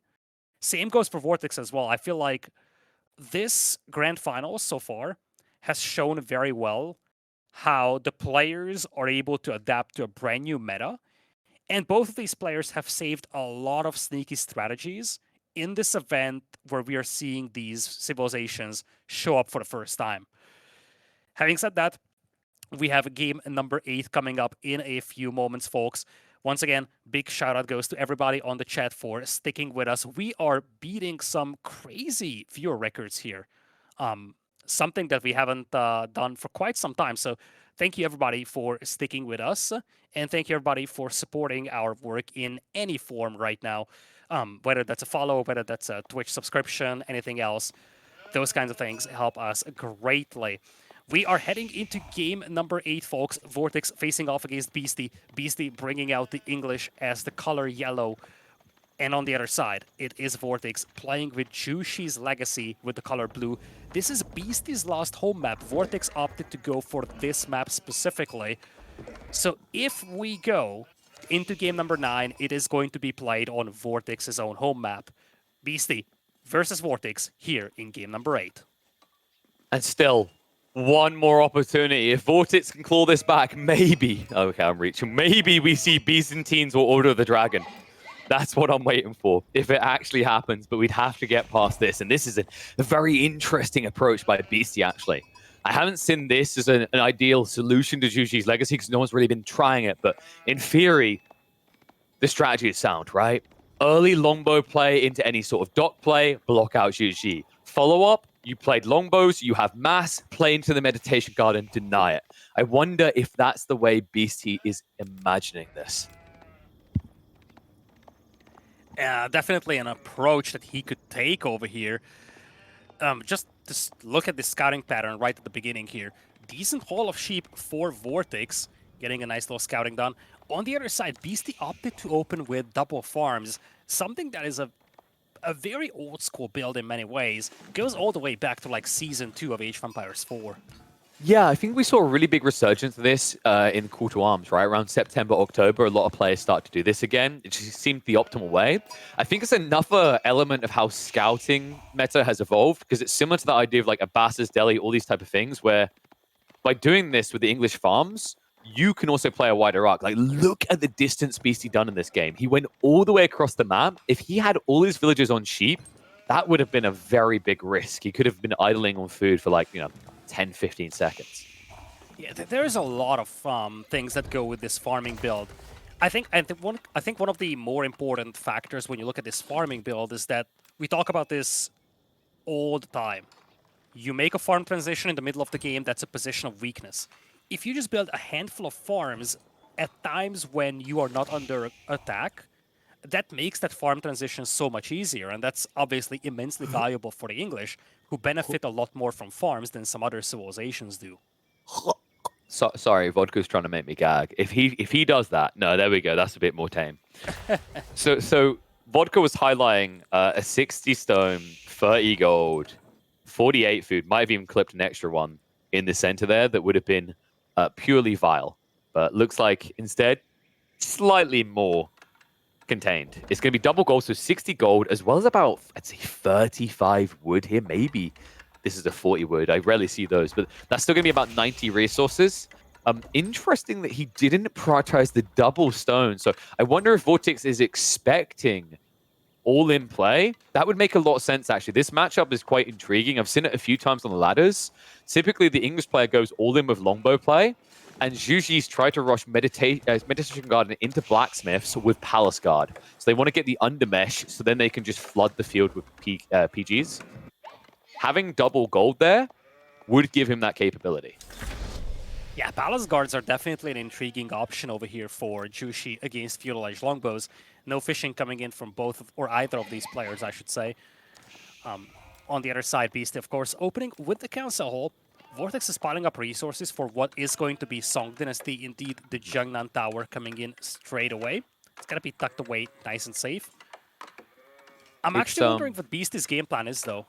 Could you see a world in which he plays a fast castle here? My brain is wondering, actually. Like, you know, it feels like you're throwing away an opportunity, but the problem is, like, this map, what can be a little bit flimsy. I've seen that build I was talking about where it turns into Palace Guard versus Lombos on Cliffside, which is a very short map that the Lombos actually use very well. Like, mark my words, give it 3 months, and Cliffside is going to be, like, English or S tier there.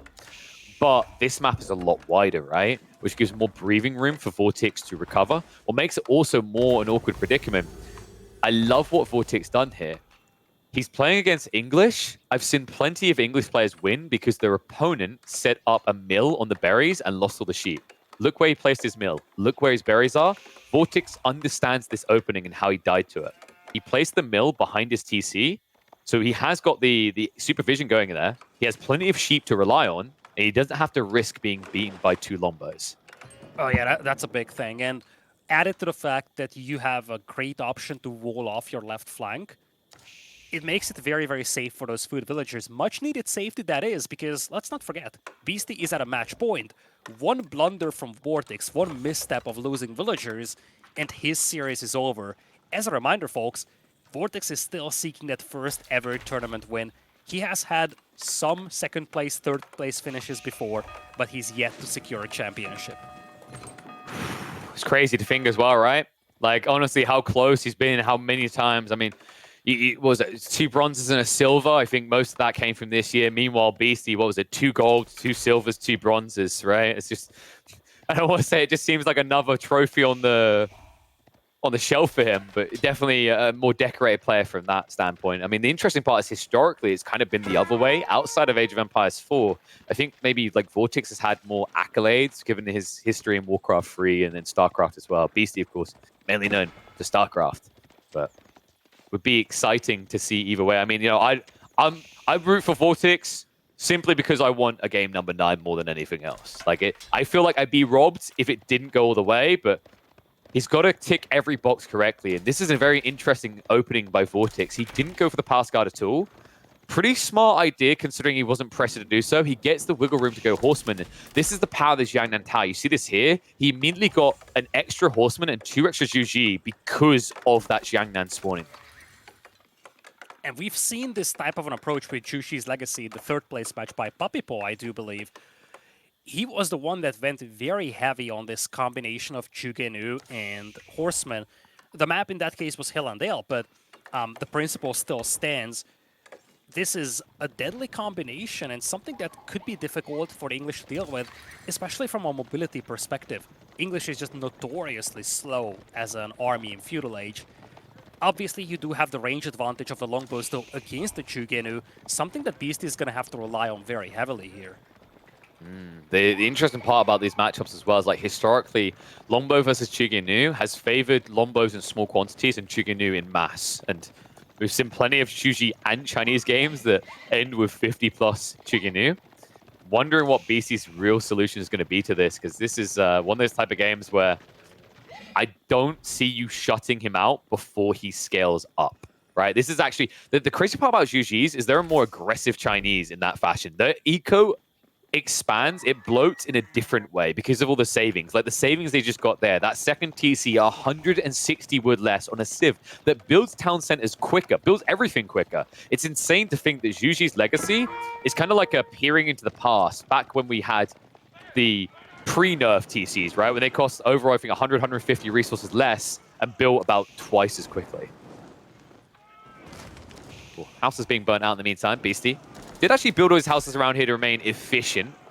However, he has actually built plenty in surplus, has enough to go up to 70, so not really something that's going to strike too hard. Meanwhile, Beasty is now looking to sneak in and maybe get a few licks in with these Lombos. An outpost on the forward. Really smart play by VortiX.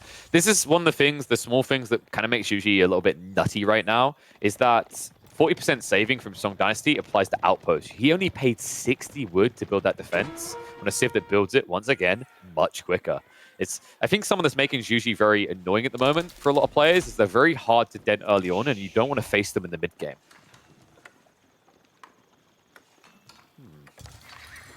Has he even spotted that second TC? If we check Beasty's vision, like the scout, where is he right now? Is he with the main army? Yeah, he just got a sniff of it. I think he must see the dead deer. He sees the dead deer, right? Like, because they're not there anymore. He saw the push away the deer, so moves forward the scout now, and that's the info gain. The problem is, unless Beasty has got siege engineering already, there's a big question mark on what he can do about this.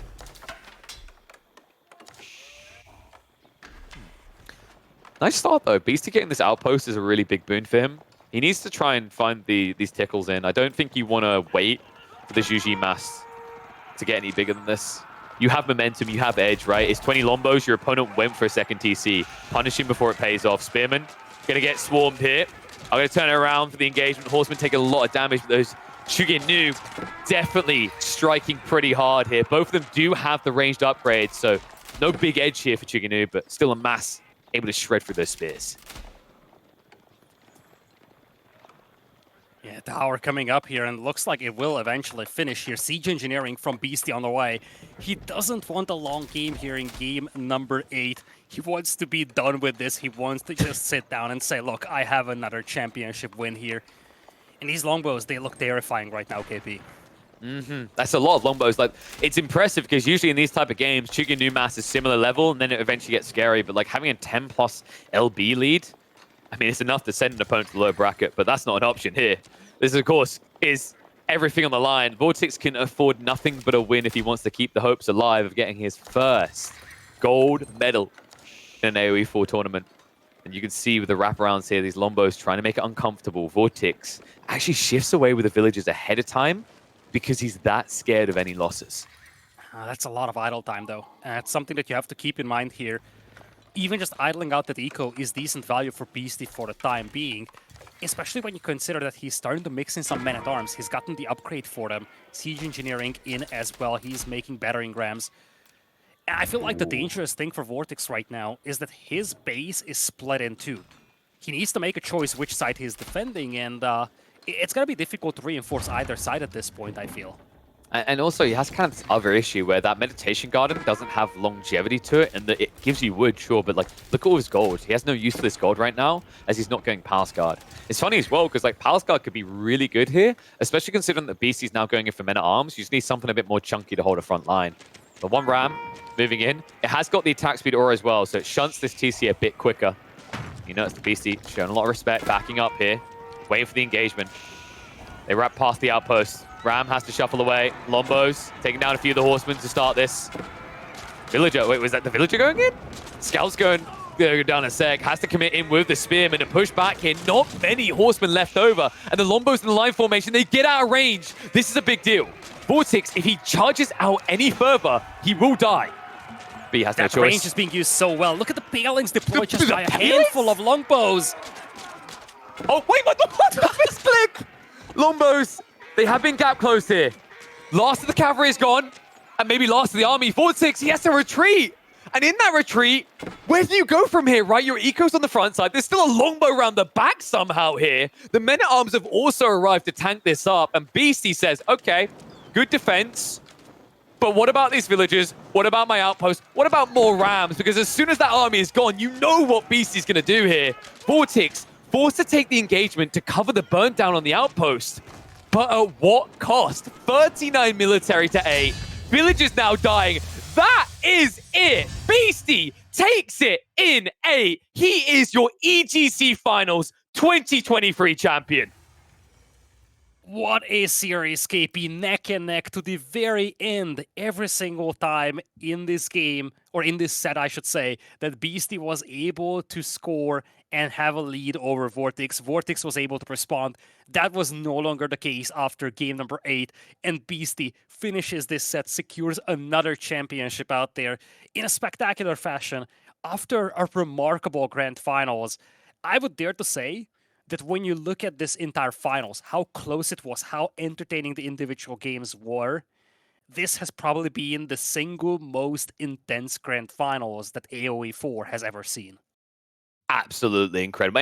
The tournament as a whole, right? The refreshing feeling around this entire event on an expansion, the way that we've watched and learned alongside the players. And by the way, can we just talk about the way this finished? Did we get denied a 9th game? Sure.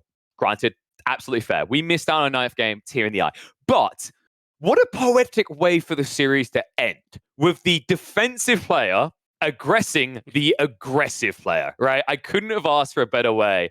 And the Beast is able to take down the true strong Civ from the East to do it. Mwah. Absolutely love what we saw here. Unfortunate for VortiX, commiserations to him. I know he's been grinding hard. We've seen big improvements. He's pipped at the post here, but I stand by what I said. Lucifron, VortiX, they have looked their best this year. I think we've seen a lot of players resurging, right? Dimu didn't make it as deep. I had him as one of my listed. We got new blood on the horizon, Louis, Puppy Paw. Just so much to look forward to. But the old guard, it almost feels like it's appropriate to say, Beasty Cutie, arguably the, or if not the second most consistent player, I would say, in Age of Empire 4's history, takes the belt, he takes the win. And honestly, just looking ahead to 2024 here, folks, I think it just goes to show how competitive this scene can be. And I think it's going to be super fun taking a look at AoE 4 in 2024 because it's no longer about 1 or 2 players dominating the scene. We've seen, again, the emergence of VortiX and Lucifron to this very high level, them securing the 2nd and the 3rd spot in this tournament. Players like Puppy Paw rising to the top, getting the 4th place here. Players like Louis MT getting into the top 8. These guys, it's going to be a spectacle to watch in 2024. Absolutely. You know what? It wouldn't be right if we didn't talk to our victor to see how they're feeling, what is going through their mind right now. I think it's time for us to drop in on Beasty QT to congratulate him and get his thoughts on an incredible tournament. Beasty, you there? Hello, hello. Hello, guys. Hey, man. Congrats, first of all. Absolutely incredible performance there. First of all, like, how you feeling? I know you were feeling a little bit rough earlier on the week. Are you feeling on top form? Has the win at least made you feel a bit better? I mean, it feels really good. Like, obviously, winning is super nice, and I was super happy when that last game ended. Like, VortiX is I think, pretty rough opponent for me because the way he plays. So I knew it's going to be really hard, and some of the games that I lost were like really one-sided. So I was kind of worried for the rest of the series, but in the end, I managed to pull it through. Let's talk a little bit about the games and break it down as we go through, right? So game 1, talk to me about Canal, right? Going in opening strategy, was anything surprising about this at the beginning of the series? Like the first few games, in fact, did everything play out in terms of matchups to what you were perceiving? So the first map, my plan was to not play mirrors. So I wanted to force a map that has very specific civ picks. And we managed to get to Canal, which was great because I was banning Japanese. That was pre-planned. So I said, okay, if it doesn't ban my Japanese, then I'll just play Japanese. And we get to play a different matchup. And I was very surprised he picked HRE, actually. I did not expect that at all. But, I was like, okay, I probably have an advantage here. And I did play in the past against HRE and land map, so I kind of knew how to play against it. So I felt pretty comfortable. And let's talk a little bit about that surprise there, because what you alluded to there is that, when it comes to VortiX, you say it's quite an uncomfortable matchup for you. Is it because of that element? Like, we always toot him as the most aggressive all-in player, but it kind of sounds like he's still capable of surprising you quite a lot, right? Yeah, I mean, it's sometimes when you play against VortiX, you look at his arm, you're like, he's not gonna dive, and you're like, no, he will, and then he dives, and you're like, okay, he's gonna pull back, right? And then he just keeps going, and I'm like, oh, I guess I lost. So there's a lot of those kinds of moments for him because he knows how long he can stay under TCs. He knows when to dive, and he just plays really aggressive. And the aggression part isn't the problem; it's that his micro is really good, right? So there's a lot of aggressive players, but they miss micro from time to time. But I feel like his target fire is really good, and it just puts you immediately into uncomfortable position. And I feel like the moment the first units come out, if you miss micro something, you lose a villager, right? And then you have idle time, and then you go back, and then the units are back, and it snowballs very, very quickly against them. So for that reason, like, I think my micro is okay. Obviously, not my strong point. I kind of prefer a bit larger battles, but yeah, he kind of forces you into that kind of game. Well, one thing that just struck me that's very interesting there is, like you said, he's very good at forcing this weird engagement, this multi-pronged assault. Something that has been lauded as titles of Lucifer and VortiX is they are masters of the water hybrid maps, but I got to give you big props. Despite what you said, you're the person that took the wins on the water hybrids. Did that surprise you at all? That those were, I'd say, some of your most dominant performances actually in the series. So I would say in the past, like, I mean, I always go back to Holy Island. They're like really good on that map, but the other hybrid maps are not really like Baltic or Holy Island. So I didn't mind playing it against them. I would say one thing that the Spanish brothers do is they kind of pick like 2, maybe 3 civs per map, and they just go for that. So when I banned out Mongol and Japanese, I knew that his civ pool on the water limited quite a bit because those are the 2 civs they both play on water quite a bit. I mean, everyone does, right? Um, so I think once you put them in, maybe a situation where they're not as used to playing those civs, and as well, we have 9 potential maps, right? So it's not like I ban 2 and then he can play one of the hybrid maps with the third civ. There was like 3 or 4 hybrid maps, so there's quite a bit to go on. Um, I think these kinds of hybrid maps I'm fine playing with, but I would probably not want to face them on Baltic or Holy Island. Yeah, going into Himayama, another hybrid map there, you had Malians against the English. And I remember we were sitting here and saying, look, this should be on the paper a really good matchup for the Malians, just based on what we've seen throughout this tournament and throughout previous tournaments as well. How did you perceive that matchup? How confident were you in Malians against the English? I was pretty confident, but I mean, what ended up happening is I had forward gold. I'm like, okay, that's a standard. And then I saw I have a back gold. And I was like, okay, that's not bad. But every time I actually tried to go around to intercept his units, just as my units moved back, his longbows would move in. And I'm like, I don't know if he saw my units because I don't think I was in range. So every time I went back and then I went to my TC, 5 longbows would show up. I clean them up. I go downwards. I go to my TC, 5 longbows show up. And I just kept like running around with villagers. But in general, that should be Malian favorite matchup.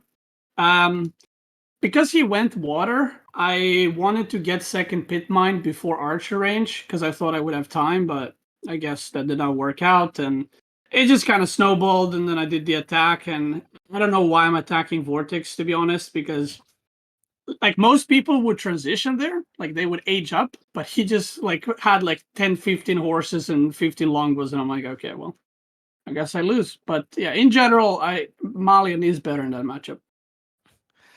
Were you surprised about seeing the Horsemen out there, or was that something you expected? Um, I mean, I've seen people play it. I don't think I think that's just a pretty rough matchup for English. because you actually don't even need donzos. You can just mass javelin throwers and boom with cows around your TC, and you just stand there, and there's not much English can do. But so I've played against that strategy before. I just don't think it's not necessarily a bad strategy, it's just a bad matchup for English. So. Yeah, speaking of interesting matchups, we went to Prairie. You tried this HRE fast castle approach, and we've seen an absolute madness of a game here for VortiX. Talk about Jeanne d'Arc being pulled for a tower rush, Jeanne d'Arc being used as an archer. What went through your head playing in the first part of that Prairie game? I mean, I did not. So I've played against Jeanne d'Arc on Prairie before.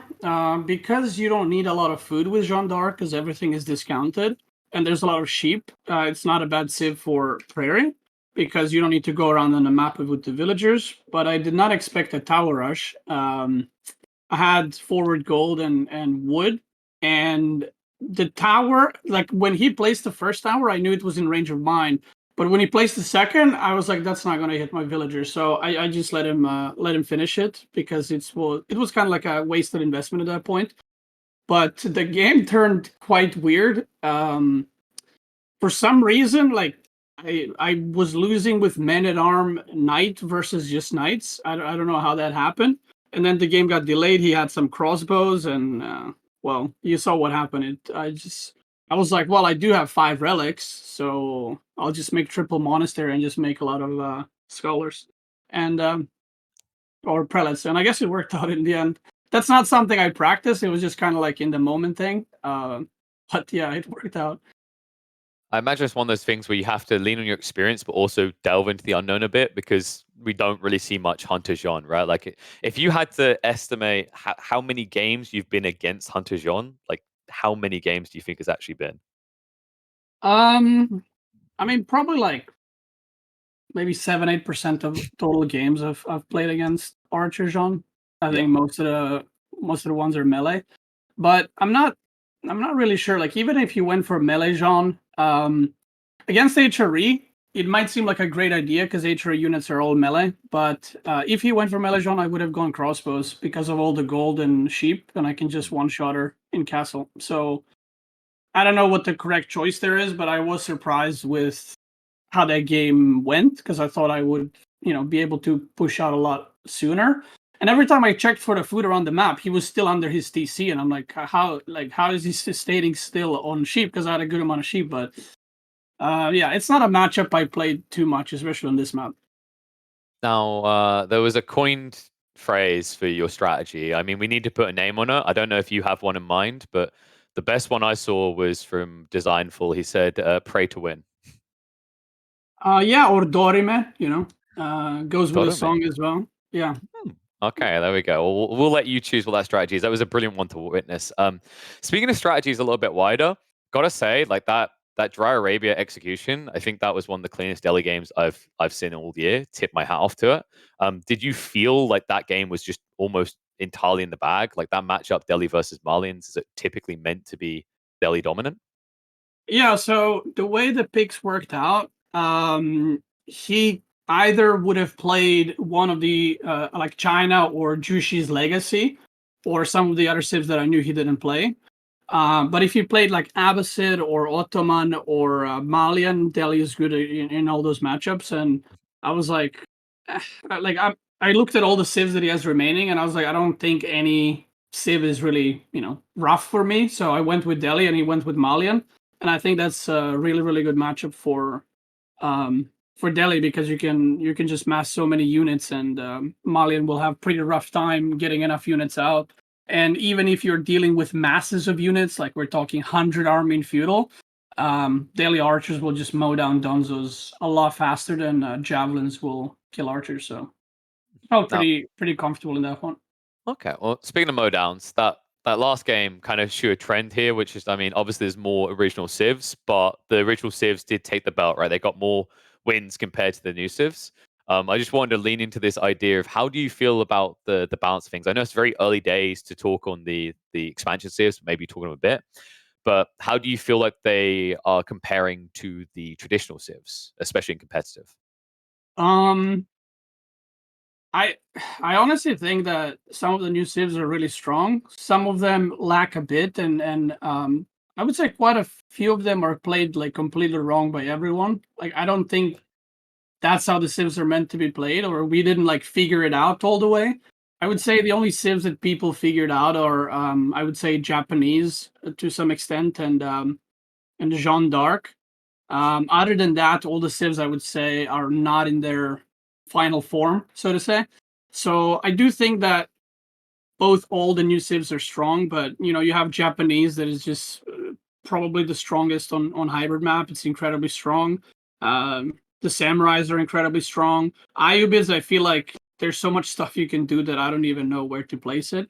And because I didn't have enough time to practice the new civs, I just kind of stuck with the civs that I thought I had enough practice with. But I'm definitely going to be practicing a lot more Byzantines and OTD, and I think Byzantines is actually a really strong civ, but it just hasn't been figured out yet. The Byzantine units are really, really strong, so kind of excited to just go back and practice some Byzantines and figure out how they work.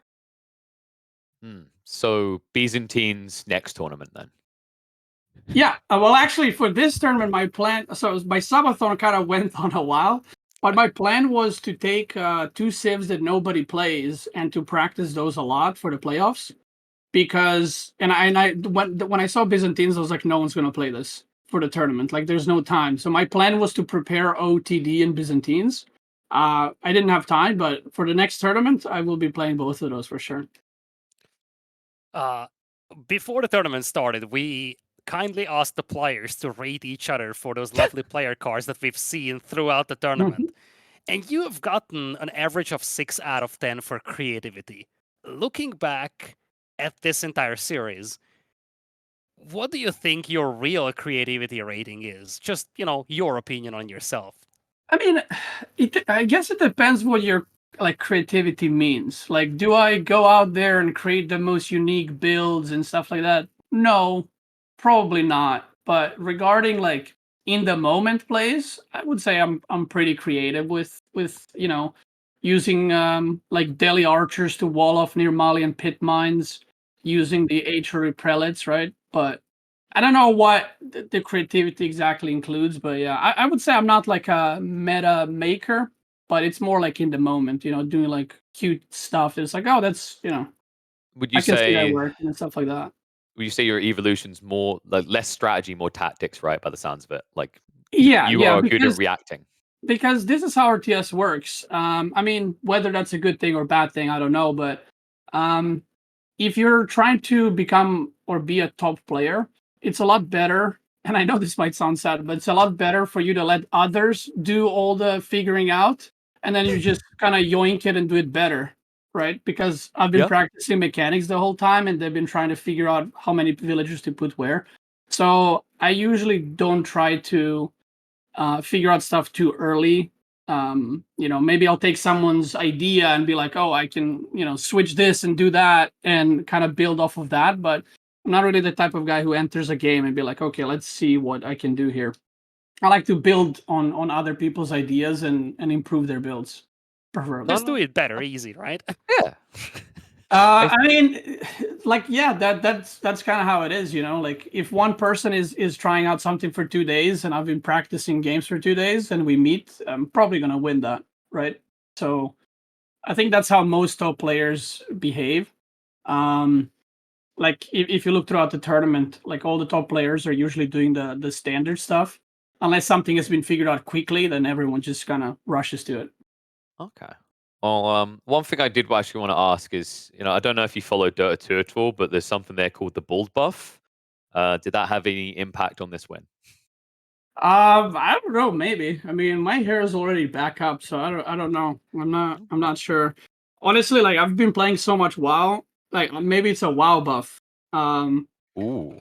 Like I was actually thinking about it. I think when I played against Lucifron, I played yesterday. I played really well, and I don't know. Like maybe I just got lucky in these games. Maybe it's the fact that I'm not like practicing as much, but instead of maybe thinking about the game more and preparing like strategies, and maybe that's better thing, or maybe it was just like a one-time thing. I'm not really sure, but definitely gonna keep playing WoW, just in case. No, I think there's something to that, right? Like Mister has proven this that kind of like theory crafting can work. Sometimes it goes a little bit too wild with our good old friend Mister. But the thing that I think that's really good to appreciate there is like it's that kind of classic example. If you feel like you're doing something wrong, but you keep doing it on repeat, and you never take time to stop and like breathe, right? You're just essentially reinforcing bad habits. So I've seen this before. Like I think Marine Lord, when he went on quite the dominant streak as well, he had that thing where I remember we'd interview him. He's like, "Yeah, I've just been playing like multiverses." Like, you're not even Yeah. playing the game. Like, what's going on? Yeah, I think sometimes that can help. Like maybe it's just sometimes you get into a habit of, like you mentioned, just doing same things over and over again. You don't really have time to think about stuff because you have to like actively think. Like I have to sit down, I open my paint and then I'm like, okay, if I play this on this map, what's happening?